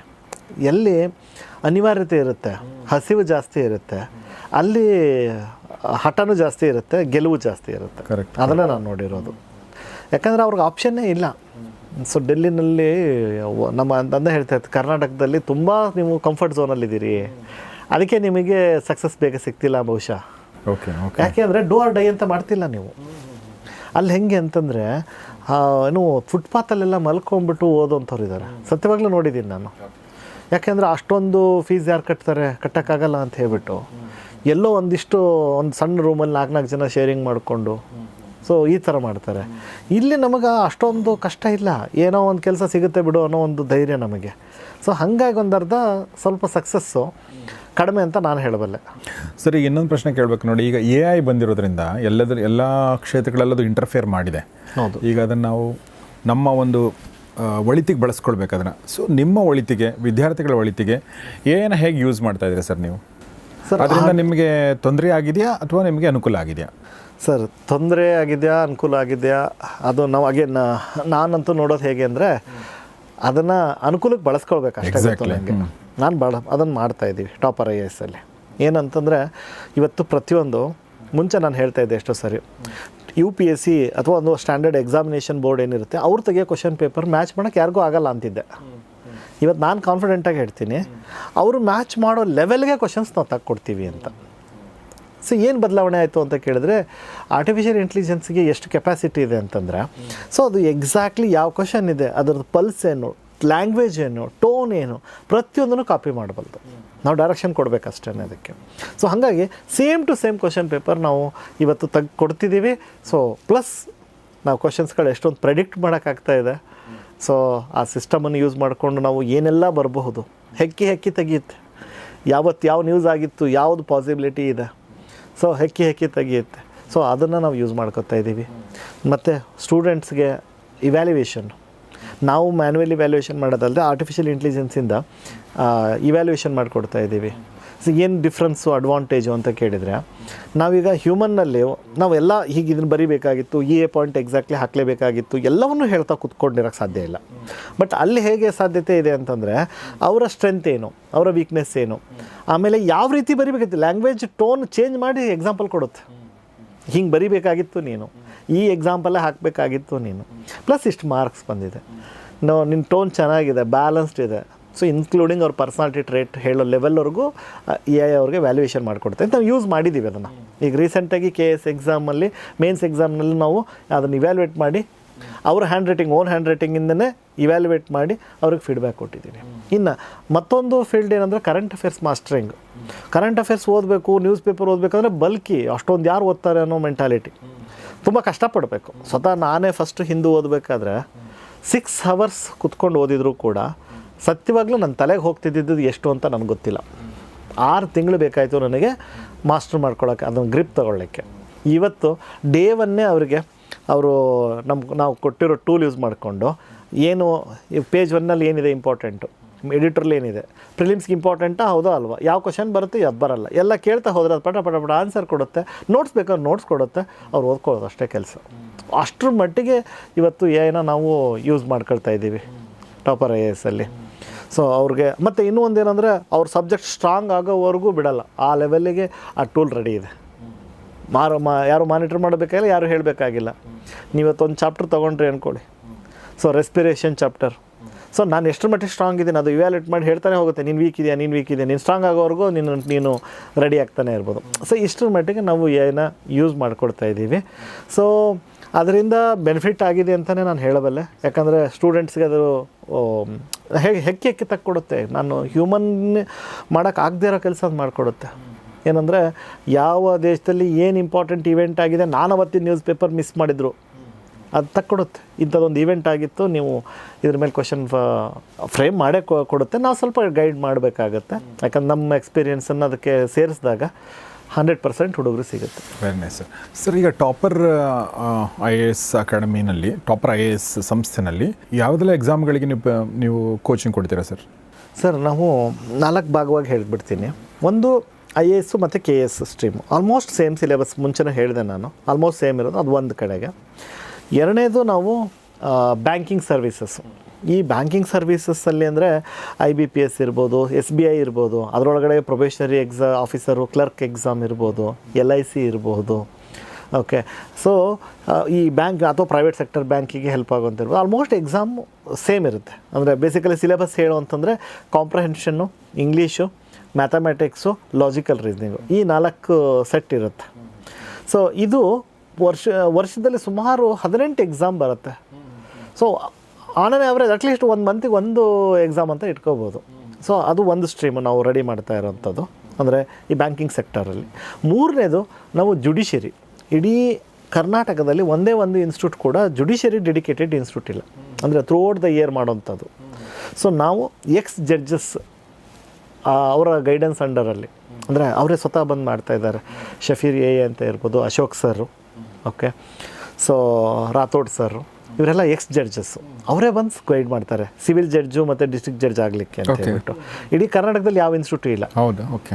ಸೊ ಅದು ನಮಗೆ ಖುಷಿ ಇದೆ, ನಾವು ಫಸ್ಟ್ ಮಾಡ್ತಾಯಿದ್ದೀವಿ. ಅದು ತುಂಬ ಕಾದು ಮಾಡಿದ್ವಿ, ಆದರೆ ಒಂದು ವರ್ತ್ ಇರುವಂತಹ ಒಂದು ಇದನ್ನು ಪ್ಲ್ಯಾನನ್ನು ನಾವು ಮಾಡಿದ್ದೀವಿ. ಇನ್ನು 4ನೇದು ಈ group C, PSI, FDA, SDA ಇದೆಲ್ಲ ಒಂದು ಸೆಟ್ಟು. ಸೊ ಈ ರೀತಿ 4 ಇದರ ಅಂಡರಲ್ಲಿ ನಾವು ಗೈಡ್ ಮಾಡ್ತಾ ಇದ್ದೀವಿ. ಸೊ ಕಾಂಪ್ರಿಹೆನ್ಸಿವ್ ಆಗಿ ಎಲ್ಲವನ್ನೂ ಕೂಡ ನೀವು ಮಾಡ್ತಾ ಇದ್ದೀರಾ, ಒಂದು ಹಂತಕ್ಕೆ ಎಲ್ಲವೂ ಕೂಡ ಅದರಲ್ಲಿ ಕವರ್ ಆಗೋ ಥರ. ಖಂಡಿತ. ಈಗ ಒಂದು ಪ್ರಶ್ನೆ ನಾನು ಕಳೆದ ಸಂಚಿಕೆಯಲ್ಲೂ ಕೇಳಿದೆ, ಬಟ್ ಈಗ ನಾನು ಸ್ವಲ್ಪ ಅದನ್ನು ಸ್ಪೆಸಿಫಿಕ್ ಆಗಿ ಕೇಳಬೇಕು ಅಂದ್ಕೊಂಡೆ. ಈಗ ಒಬ್ಬ ವಿದ್ಯಾರ್ಥಿಗೆ ಇಷ್ಟೆಲ್ಲ ಹೇಳಿದ ಮೇಲೆ ಅವನಿಗೆ ಕ್ಲಾರಿಟಿ ಬರುತ್ತೆ, ಸ್ವಲ್ಪ ಕನ್ಫ್ಯೂಷನ್ ಆಗುತ್ತೆ. ಕರೆಕ್ಟ್. ನಾನು ಯಾವ್ದು ತೊಗೋಬೇಕು ಇದರಲ್ಲಿ, ನಂದು ಏನು ಸ್ಟ್ರೆಂಗ್ತು ಅಂತೇಳಿ. ಹೀಗಾಗಿ ನನ್ನ ಒಂದು ಪ್ರಶ್ನೆ ಏನಂತಂದರೆ, ಕೌನ್ಸೆಲಿಂಗ್ ಅಂತ ಅಂತಿರುತ್ತಲ್ಲ, ಅಂದರೆ ನೀವು ಇದನ್ನು ಮಾಡಿ, ಓಕೆ, ನಿಮ್ಮನ್ನು ನಾನು ಅರ್ಥ ಮಾಡಿಕೊಂಡು ಹೇಳಕ್ಕೆ ಸಾಧ್ಯ ಅದನ್ನು, ಆ ಥರ ಏನಾದರೂ ನೀವು ಮಾಡ್ತೀರಾ? ತಿಂಗಳಿಗೆ ಒಂದ್ಸಲನೋ ಯಾವಾಗೋ ಏನೋ ಒಂದು ಪ್ಲ್ಯಾನ್ ಮಾಡಿದ್ದೀರಾ? ಆ ಥರ ಪ್ರತಿ ದಿವಸ ಇರುತ್ತೆ ಸರ್ ಇದು. ಹೌದಾ? ಕೌನ್ಸ್ಲಿಂಗ್. ಓಕೆ. ನಾವೇನು ಮಾಡ್ತೀವಿ ಅಂದರೆ, ಅವ್ರು ಎಲ್ಲೇ ಇರಲಿ, ನಾವು ಯಾರಿಗೂ ಅದಕ್ಕೆ ಚಾರ್ಜ್ ಕೂಡ ಮಾಡಲ್ಲ. ಯಾಕಂದರೆ ನಾವು ಸುಮ್ಮನೆ ಅಡ್ಮಿಷನ್ ತೊಗೊಂಡ್ಮೇಲೆ ಅವನಿಗೆ ಅದು ಸರಿ ಹೋಗಲ್ಲ ಅಂತಂದರೆ ಇಬ್ರಿಗೂ ಅದು ಕಷ್ಟ, ಲಾಸ್. ಹಾಗಾಗಿ ಏನು ಮಾಡ್ತೀವಿ ಅಂದರೆ, ಅವ್ರಿಗೊಂದು ಟೆಸ್ಟ್ ಕೊಡ್ತೀವಿ. ಆ ಟೆಸ್ಟ್ ಏನಂತಂದರೆ ಅವರ ಬೇಸಿಕ್ ಎಬಿಲಿಟಿ, ಅಂದರೆ ಒಬ್ಬ ಆಫೀಸರಿಗೆ ಬೇಕಾಗಿರೋ ಕ್ವಾಲಿಟಿ ಇದೆಯಾ, ರೈಟಿಂಗ್ ಸ್ಕಿಲ್ ಇದೆಯಾ, ಮೇನ್ಲಿ ಅದನ್ನು ನೋಡ್ತೀವಿ. ರೈಟಿಂಗ್ ಸ್ಕಿಲ್ ಇದೆಯಾ, ಯಾಕಂದರೆ ಒಂದಿಷ್ಟು ನಾವು ಎಷ್ಟೇ ಹೇಳ್ಬೋದು, ಯಾರು ಬೇಕಾದ್ರೂ ಮಾಡಬಹುದು ಅಂತ, ಬಟ್ ಆದರೆ ಆ ಲೆವೆಲ್ಗೆ ರೀಚ್ ಆಗಲಿಲ್ಲ ಅಂದರೆ ಸುಮ್ಮನೆ ತೊಗೊಂಡ್ರೆ ಆಗಲ್ಲ. ಕರೆಕ್ಟ್. ಸೊ ಅದಕ್ಕೆ ಒಂದು ಟೆಸ್ಟ್ ಮಾಡ್ತೀವಿ. ಸ್ವತಃ ನಾನು ಖುದ್ದಾಗಿ ಎಲ್ಲರಿಗೂ ಅದು ಫೀಡ್ಬ್ಯಾಕ್ ಕೊಟ್ಟು ಅವ್ರು ಸರಿ ಅನಿಸಿದರೆ ಮಾತ್ರ ಅಡ್ಮಿಷನ್ ಅವ್ರು ಯಾವುದು ಸೂಟ್ ಆಗ್ತಾರೆ ನೋಡಿ ತೊಗೊಳ್ತೀನಿ. ಅದು ಎಷ್ಟೇ ಲೇಟ್ ಆದರೂ ಪರವಾಗಿಲ್ಲ, ಕೊನೆಗೆ ನಾನು ಅದು ನೋಡಿ ಓಕೆ ಕೊಟ್ಟ ಮೇಲೆ ಅಡ್ಮಿಷನ್ಸ್ ತೊಗೊಳ್ತಾರೆ. ಪ್ಲಸ್ ಅದಕ್ಕೆ ಇನ್ನೊಂದು ಅಡ್ವಾಂಟೇಜ್ ಇದೆ, ಆ ಟೆಸ್ಟ್ ಬರ್ಸೋದ್ರಿಂದ ನಮ್ಮಲ್ಲಿ ಸ್ಕಾಲರ್ಶಿಪ್ಪು ಸಿಗುತ್ತೆ ಅವ್ರಿಗೆ. ಒಂದು ಚಿಗುರು ನಿಧಿ ಅಂತ ಹೇಳ್ಬಿಟ್ಟು, ಚಿಗುರದ ಕನಸು ಫೌಂಡೇಶನ್ನಿಂದ. ಸೊ ಅವ್ರಿಗೊಂದು ಸ್ಕಾಲರ್ಶಿಪ್ ಸಿಗುತ್ತೆ, ಒಂದು ಅಮೌಂಟು. ಹಾಗೆ ನಮ್ಮ ಟಾಪರ್ IAS ಕಡೆಯಿಂದ ವಿದ್ಯಾನಿಧಿಯಿಂದ ಅದಕ್ಕಿಂತ ಒಂದು ಸ್ಮಾಲ್ ಅಮೌಂಟ್ ಸಿಗುತ್ತೆ. ಹಾಗೆ ನಮಗೆ ಹುಂಡೈ ಕಂಪನಿ ಇದೆ, ಅವರು ಕೂಡ ಎಕ್ಸಾಮ್ ಮಾಡ್ತಾರೆ. ಸೊ ಅವರು ಕೂಡ ಒಂದು ಸ್ಕಾಲರ್ಶಿಪ್ ಅಮೌಂಟ್ ಕೊಡ್ತಾರೆ. ನಮ್ಮ ಗೋಲ್ ಏನಂದರೆ, ಬಂದವ್ರಿಗೆ ಬರ್ಡನ್ನು ಕಡಿಮೆ ಮಾಡೋಕ್ಕೆ ಎಷ್ಟು ಸಾಧ್ಯನೋ ಆ ಥರ ಮಾಡ್ತಾಯಿದ್ದೀವಿ. ಸೊ ಅವರನ್ನು ಇವ್ಯಾಲ್ಯೂಯೇಟ್ ಮಾಡಿ, ಅವ್ರ ಕೆಪಾಸಿಟಿ ಅನಲೈಸ್ ಮಾಡಿ, ನೋಡಪ್ಪ ಹೀಗಿದೆ ನಿನಗೆ. ಯಾಕಂದರೆ ಆಗಿದ್ದಿದೆ ಉಲ್ಟ 2 ಥರನೂ ಆಗಿದೆ. ಒಂದು ಹುಡುಗಿ ಬಂದಿತ್ತು FDA ಅಂತ. ಸೊ ಬರೆದಾಗ ಎಕ್ಸಲೆಂಟ್ ಆನ್ಸರ್ಸು, ನಾವು ಅದರಲ್ಲೇನು ಸಬ್ಜೆಕ್ಟ್ ನಾಲೆಜ್ ಕೇಳಿರಲ್ಲ, ಅವ್ರ ಪರ್ಸನಾಲಿಟಿ ಬೇಸ್ಡ್ ಕ್ವಶನ್ಸು, ಅವ್ರು ಹೆಂಗೆ ಥಿಂಕ್ ಮಾಡ್ತಾರೆ ಅಂತ ಹೇಳ್ಬಿಟ್ಟು. So excellent answer. ನಾನು ಸಡನ್ನಾಗಿ ಕೇಳಿದೆ, ಇಷ್ಟು ಎಕ್ಸಲೆಂಟ್ ಆನ್ಸರ್ ಬರೆದಿದ್ದೀರಾ, UPSC ಬಿಟ್ಟು ಯಾಕೆ FDA ತೊಗೊಳ್ತಿದ್ದೀರಾ ಅಂತ ಕೇಳಿದೆ. ಇಲ್ಲ ಸರ್, ನಂದು UPSCನೇ ಆ್ಯಕ್ಚುಲಿ ಗೋಲ್ ಇದ್ದಿದ್ದು, ಈಗ ಮದುವೆ ಆದಮೇಲೆ ನನಗೆ ಡಿರೇಲ್ ಆಗಿಬಿಟ್ಟಿದ್ದೀನಿ, ಯಾವುದೋ ಒಂದು ಎಕ್ಸಾಮ್ ಮಾಡ್ಕೊಳ್ಳೋಣ ಅಂತ ಇದ್ದೀನಿ, FDA ಕೊಡಿ ಸಾಕು ಅಂತ. ದೆನ್ ನಾನು ಓಕೆ, ನಿಮ್ಮ ಇಷ್ಟ ಯಾವ್ದಾರು ತೊಗೊಳ್ಳಿ, ಬಟ್ ನಿಮ್ಮ ಕೆಪಾಸಿಟಿ ಅಂತೂ ನೀವು UPSC ಮಾಡಿದ್ರೆ ಚೆನ್ನಾಗಿರುತ್ತೆ ಅಂತ. ಹಾಗೆ ಉಲ್ಟಾನೂ ಇರುತ್ತೆ. ಒಬ್ಬ ಸ್ಟೂಡೆಂಟ್ ಬಂದಿದ್ದಾನೆ, ಅವನಿಗೆ ಇಂಗ್ಲೀಷ್ ABCD ಇಲ್ಲ, ನಾಟ್ ಈವನ್ ಲೈಕ್ ಕಂಪಲ್ಸರಿ ಪೇಪರ್ಗೆ ಒಂದು ಬರೀಲೇಬೇಕು ಪಾಸ್ ಮಾಡ್ಕೊಳ್ಳೋಕ್ಕೆ, ಅದನ್ನು ಕ್ಲಿಯರ್ ಮಾಡ್ಕೊಳ್ಳೋಷ್ಟು ಇಲ್ಲ ಅವ್ರಿಗೆ. ಸೊ ನಾನು ಕ್ಲಿಯರಾಗಿ ಹೇಳಿದೆ, ಸುಮ್ಮನೆ ನೀವು ಈಗ ಇಂಗ್ಲೀಷ್ ಆದರೂ ಕಲ್ತ್ಕೊಂಡು ಬನ್ನಿ, ಓಕೆ, ಕಲೀಲೇಬೇಕು. ಇಲ್ಲ ಅಂತಂದರೆ ನೀವು KS ತೊಗೊಳ್ಳಿ, ಕನ್ನಡ ತುಂಬ ಚೆನ್ನಾಗಿದೆ, ಬಟ್ ಕಂಪಲ್ಸರಿ ಪಾಸ್ ಮಾಡ್ಕೊಳ್ಳೋಕೆ ಇಂಗ್ಲೀಷ್ ಎಷ್ಟು ಬೇಕೋ ಅದನ್ನು ಕಲ್ತ್ಕೊಳ್ಳಿ. ಸೊ KS ತೊಗೊಳ್ಳಿ. ಹೀಗೆ ಸುಮ್ಮನೆ ಎಲ್ಲರಿಗೂ ಅವ್ರು ಏನೋ ಕೇಳ್ತಾರೆ ಅಂತ ನಾವು ಅಡ್ಮಿಷನ್ ಕೊಟ್ಟರೆ ಅವ್ರಿಗೂ ಅದು ಇಬ್ರಿಗೂ ಕಷ್ಟ, ಟೀಚರ್ಗೂ ಕಷ್ಟ, ಕ್ಲಾಸ್ ರೂಮಲ್ಲಿ ಅವ್ರಿಗೂ ಕಷ್ಟ, ಫಾಲೋ ಅಪ್ ಮಾಡೋಕ್ಕಾಗಲ್ಲ. ಸೊ ಇದು ಒಂದು ಆ ಕೌನ್ಸ್ಲಿಂಗ್ ಪ್ರೋಸೆಸ್ಸಲ್ಲಿ ಅವರು ಏನು ಮಾಡಬೇಕು ಅಂತಿದ್ದಾರೆ. ಆಮೇಲೆ ಇನ್ನೊಂದು ಹುಡುಗಿ ಬಂದಿತ್ತು, ಅವ್ರ ಅಪ್ಪಂಗೆ ಇಷ್ಟ IAS ಮಾಡಲಿ ಅಂತ. ಸೊ ಅವ್ರನ್ನ ಕೌನ್ಸ್ಲಿಂಗ್ ಮಾಡಿದಾಗ ಅವ್ರು ಕ್ಲಿಯರ್ ಕಟ್ ಅವ್ರಿಗೆ ಇಷ್ಟನೇ ಇಲ್ಲ. ಸೊ ನಾನು ಸೀದಾ ಅವ್ರ ಪೇರೆಂಟ್ಸ್ಗೆ ಹೇಳಿದೆ, ಬೇಡ ಫೋರ್ಸ್ ಮಾಡಬೇಡಿ, ಫೋರ್ಸ್ ಮಾಡೋದ್ರಿಂದ ರಿಸಲ್ಟ್ ಬರೋಕ್ಕೆ ಸಾಧ್ಯನೂ ಇಲ್ಲ ಇಲ್ಲಿ. ಕರೆಕ್ಟ್. ಇದು 10th ಎಕ್ಸಾಮು ಅಲ್ಲ, PUC ಎಕ್ಸಾಮ್ ಅಲ್ಲ. ಫೋರ್ಸ್ ಮಾಡಿ 35 ಮಾರ್ಕ್ಸ್ ತೆಗೆದು ಕಳಿಸ್ತೀನಿ ಅನ್ನೋಕ್ಕೆ ಅವ್ರಿಗೆ ಎಲ್ಲಿ ಇಷ್ಟ ಇದೆ. ಸೊ ವಾಪಸ್ ಕಳಿಸಿದ್ದು ಇದೆ. ಸೊ ಎಲ್ಲ ಎಕ್ಸಾಂಪಲ್ಸು ಇದೆ. ಸೊ ಹಾಗಾಗಿ ಇಂಪಾರ್ಟೆಂಟ್ ಕೌನ್ಸ್ಲಿಂಗ್ ತೊಗೊಳ್ಳೋದು ಇಂಪಾರ್ಟೆಂಟ್. ನಾವೇನು ಅವ್ರ ಮತ್ತೆ ಇನ್ಸ್ಟಿಟ್ಯೂಟ್ಗೆ ಬರಬೇಕಾಗಿಲ್ಲ. ನಾನು ಅದನ್ನೇ ಹೇಳಿದ್ದೀನಿ, ಕೌನ್ಸಿಲಿಂಗ್ ಅವ್ರು ಎಲ್ಲಿಂದನೇ ಮಾಡಲಿ ಅಲ್ಲಿಂದನೇ ಬರೆಸಿ ಅವ್ರಿಗೆ ಆನ್ಲೈನಲ್ಲೇ ಫೀಡ್ಬ್ಯಾಕ್ ಕೊಡೋಣ ಅಂತ. ಈಗ ಕೌನ್ಸಿಲಿಂಗ್ ಬಗ್ಗೆ ನೀವು ಹೇಳಿದ್ರಲ್ಲ, ಈಗ ಕೌನ್ಸಿಲಿಂಗ್ ನಮ್ಮ ಏನು ವಿಡಿಯೋ ನೋಡ್ತಿದ್ದಾರೆ ಅವ್ರು ಅದರಲ್ಲಿ ಯಾರಾದರೂ ಕೌನ್ಸಿಲಿಂಗ್ ತೊಗೋಬೇಕು ಅಂದರೆ ಅದ್ರದ್ದೇನು ಲಿಂಕು ಅದ್ರದ್ದು ಆಫೀಸ್ ನಂಬರ್ ಇದೆ ಅಲ್ವಾ, ನೀವು ಡಿಸ್ಪ್ಲೇ ಮಾಡಿ ಏನು ಇನ್ಸ್ಟಿಟ್ಯೂಟ್ ನಂಬರ್ ಇದೆ, ಹೆಲ್ಪ್ ಡೆಸ್ಕ್ ಮೇಲ್ ಐಡಿನೂ ಇರುತ್ತೆ ಮತ್ತು ಆಫೀಸ್ ನಂಬರ್ ಇರುತ್ತೆ. ಸೊ 6363219044 ಆ ನಂಬರ್ಗೆ ಅವರು ಕಾಲ್ ಮಾಡಿದರೆ ಅವ್ರಿಗೆ ಕೊಡ್ತಾರೆ, ಒಂದು ಟೆಸ್ಟ್ ಕೊಡ್ತಾರೆ. ಓಕೆ. ಸೊ ಧೈರ್ಯವಾಗಿ ಬರೀಲಿ ಅಂದರೆ ಅದು ಅದನ್ನು ಬರೆಯೋಕ್ಕೆ ಹೆದರ್ಕೊಳ್ಳೋರು ಇದ್ದಾರೆ. ಕಾಪಿ ಮಾಡಬಾರ್ದು. ಕಾಪಿ ಮಾಡೋಂಥದ್ದು ಏನಿಲ್ಲ, ಪರ್ಸನಾಲಿಟಿ ಟೆಸ್ಟ್, ಅವ್ರ ಪರ್ಸನಾಲಿಟಿ ಅವ್ರ ಬಗ್ಗೆ ಇರುತ್ತೆ, ಅದಕ್ಕೆ ಆರಾಮಾಗಿ ಕೊಡ್ತೀವಿ. Okay okay. ಸೊ ವಿದ್ಯಾನಿಧಿನಲ್ಲಿ ನಾಲೆಜ್ ಬೇಸ್ಡ್ ಇರುತ್ತೆ, ಅದನ್ನು ಅವ್ರು ಇಲ್ಲೇ ಬಂದು ಬರೀಬೇಕು. ಬಟ್ ಚಿಗುರು ನಿಧಿ ಅವರು ಎಲ್ಲಿಂದ, ಯಾಕಂದ್ರೆ ಬೇಸಿಕಲಿ ಅದು ಇನ್ಯಾರ್ದೋ ಕೈಲಿ ಬರೆಸಿ ಕಳಿಸಿದೆ ಅಂದ್ರೆ ಮತ್ತೆ ಅವ್ರು ಏನು ಮಾಡೋಕೆ ಹೊರಟಿದ್ದಾರೆ, ಯಾರಿಗೆ ಬ್ಲಫ್ ಮಾಡ್ತಾರೆ, ಅವರ ಒಪಿನಿಯನ್ನು ಮತ್ತು ಅವರ ರೈಟಿಂಗ್ ಹೆಂಗಿದೆ ಅಂತ ನೋಡಬೇಕಾಗಿದೆ ನಾವು. ಸೊ ಯಾರು ಬೇಕಾದ್ರೂ ಬರೆದು ಕಳಿಸ್ಬೋದು, ಏನು ತೊಂದರೆ ಇಲ್ಲ. ಓಕೆ. ಈಗ ಒಂದು ಇನ್ಸ್ಟಿಟ್ಯೂಟ್, ಈ ಥರದ ಇನ್ಸ್ಟಿಟ್ಯೂಟ್ ನಡಿಬೇಕು ಅಂತಂದರೆ ನಿಮಗೆ ಫುಲ್ ಫ್ಲೆಡ್ಜ್ ಆಗಿ ಫುಲ್ ಟೈಮ್ ಇರೋಂಥ ಲೆಕ್ಚರ್ ಜೊತೆಗೆ ನಿಮಗೆ ಇಂಡಸ್ಟ್ರಿ ಎಕ್ಸ್ಪರ್ಟ್ಸ್ಗಳು ಬೇಕಾಗುತ್ತಾರೆ ಅಲ್ವಾ, ಕೆಲಸ ಮಾಡುವಂಥವ್ರು. ಓಕೆ. ಯಾಕೆಂದರೆ ಸಿಲೆಬಸ್ ನೀವು ಚೇಂಜ್ ಮಾಡಿದರೆ ಚೇಂಜ್ ಆಗುತ್ತೆ, ಬಟ್ ಅಲ್ಲಿ ಇಂಡಸ್ಟ್ರಿ ಇರುತ್ತಲ್ಲ, ಅಂದರೆ ಅಡ್ಮಿನಿಸ್ಟ್ರೇಷನ್ ಅದು ಚೇಂಜ್ ಆಗ್ತಾನೆ ಇರುತ್ತೆ. ಕರೆಕ್ಟ್. ಸೊ ಹಿಂಗಾಗಿ ನಿಮಗೆ ಆ ಥರ ಸಪೋರ್ಟು ಒಂದು ಅದ್ರ ಬಗ್ಗೆ ಏನು ಹೇಳಕ್ಕೆ ಇಷ್ಟಪಡ್ತೀನಿ ಸರ್? ಇಂಡಸ್ಟ್ರಿ ಅಂದರೆ ಅಡ್ಮಿನಿಸ್ಟ್ರೇಷನ್. ಎಸ್ ಸರ್, ನನ್ನ ಹಿಂದೆ ಹೇಳಿದೆ ಒಂದು 3-4 ಜನ ಆಫೀಸರ್ ಹೇಳಿದೆ, ಬಟ್ ತುಂಬ ಜನ ಇದ್ದಾರೆ. ನನಗೆ ಹೆಸರು ಒಬ್ರದ್ದು ಹೇಳಿದ್ರೆ ಇನ್ನೊಬ್ರಿಗೆ ಓಕೆ. ಯಾಕಂದರೆ ಎನಿ ಟೈಮು ನೀವೊಂದು ಕೆಲಸ ಬಿಟ್ಟು ಮಾಡೋಕ್ಕೆ ಬಂದಿದ್ದೀರಿ, ಸೊ ನಾವು ಫುಲ್ ಸಪೋರ್ಟ್ ಕೊಡ್ತೀವಿ. ಯಾಕಂದರೆ ನಿಮ್ಮಿಂದ ಒಂದು 100 ಜನ ಕರ್ನಾಟಕದಿಂದ ಆಫೀಸರ್ ಆಗ್ತಾರೆ ಅಂತಂದರೆ ಅದಕ್ಕಿಂತ ದೊಡ್ಡದೇನಿದೆ ಅಂತ. ಸೊ ಎನಿ ಟೈಮು ಇಂಟರ್ವ್ಯೂ ತೊಗೊಳ್ಳಿ, ಮೋಟಿವೇಶನ್ ಮಾಡಿ ಅಂತಂದರೆ, ಮತ್ತು ಎಷ್ಟೋ ಸರಿ ಅವ್ರಿಗೆ ಎಷ್ಟೇ ಬ್ಯುಸಿ ಇದ್ದರೂ ಸೀದಾ ವಿಧಾನಸೌಧಕ್ಕೆ ಕಳಿಸ್ಬಿಡಿ ಸ್ಟೂಡೆಂಟ್ಸ್ನ, ನಾವೇ 4 ಜನ ಆಫೀಸರ್ಸ್ ಕೂತ್ಕೊಂಡು ಅವ್ರಿಗೆ ಇಂಟರ್ವ್ಯೂ ಮಾಡಿ ಕಳಿಸ್ಬಿಡ್ತೀವಿ ಅಂತ. ಈವನ್ ಮಣಿವಣ್ಣನ್ ಸರ್ ಕೂಡ ಗೈಡ್ ಮಾಡಿದ್ದಾರೆ ಸ್ಟೂಡೆಂಟ್ಸಿಗೆ. ಸೊ ಆ ಲೆವೆಲ್ಲಿಗೆ ಸಪೋರ್ಟ್ ಇದೆ ಆಫೀಸರ್ಸ್ಗಳದ್ದು. ಸೊ ಹಾಗಾಗಿ ಅದು ತುಂಬ ಇಂಪಾರ್ಟೆಂಟ್ ಕೂಡ. ಇದು ಹೆಂಗೆ ಅಂತಂದರೆ ಅವರಿಂದ ಒಂದು ಮಾತು ಕೇಳಿಸ್ಕೊಂಡ್ರೆ ಸ್ಟೂಡೆಂಟ್ಸಿಗೆ ಒಂದು ಕಾನ್ಫಿಡೆನ್ಸ್ ಬೂಸ್ಟ್ ಆಗುತ್ತೆ. ಆಮೇಲೆ ಇನ್ನೂ ಒಂದು ಅವ್ರಿಗೆ ಕಣ್ಣಿದ್ರೆ ಕಾಣುತ್ತೆ, ನಾನು ಈ ಥರ ಒಬ್ಬ ಆಫೀಸರ್ ಆಗಬಲ್ಲೆ ಅಂತ. ಸೊ ಹಾಗಾಗಿ ತುಂಬ ಜನ ನಮಗೆ ಸಪೋರ್ಟ್ ಕೊಟ್ಟಿದ್ದಾರೆ. ಸೊ ಅವ್ರಿಗೆ ಈ ನಿಮ್ಮ ಚಾನಲ್ ಥ್ರೂ ಅವ್ರಿಗೆ ಥ್ಯಾಂಕ್ಸ್ ಹೇಳೋಕ್ಕೂ ಕೂಡ ನಾನು ಇಷ್ಟಪಡ್ತೀನಿ. Very nice sir. ಸುಮಾರು 7 ವರ್ಷಗಳಿಂದ ಇದನ್ನು ನೀವು ನಡ್ಸ್ಕೊಂಡ್ಬಂದಿದ್ದೀರಾ.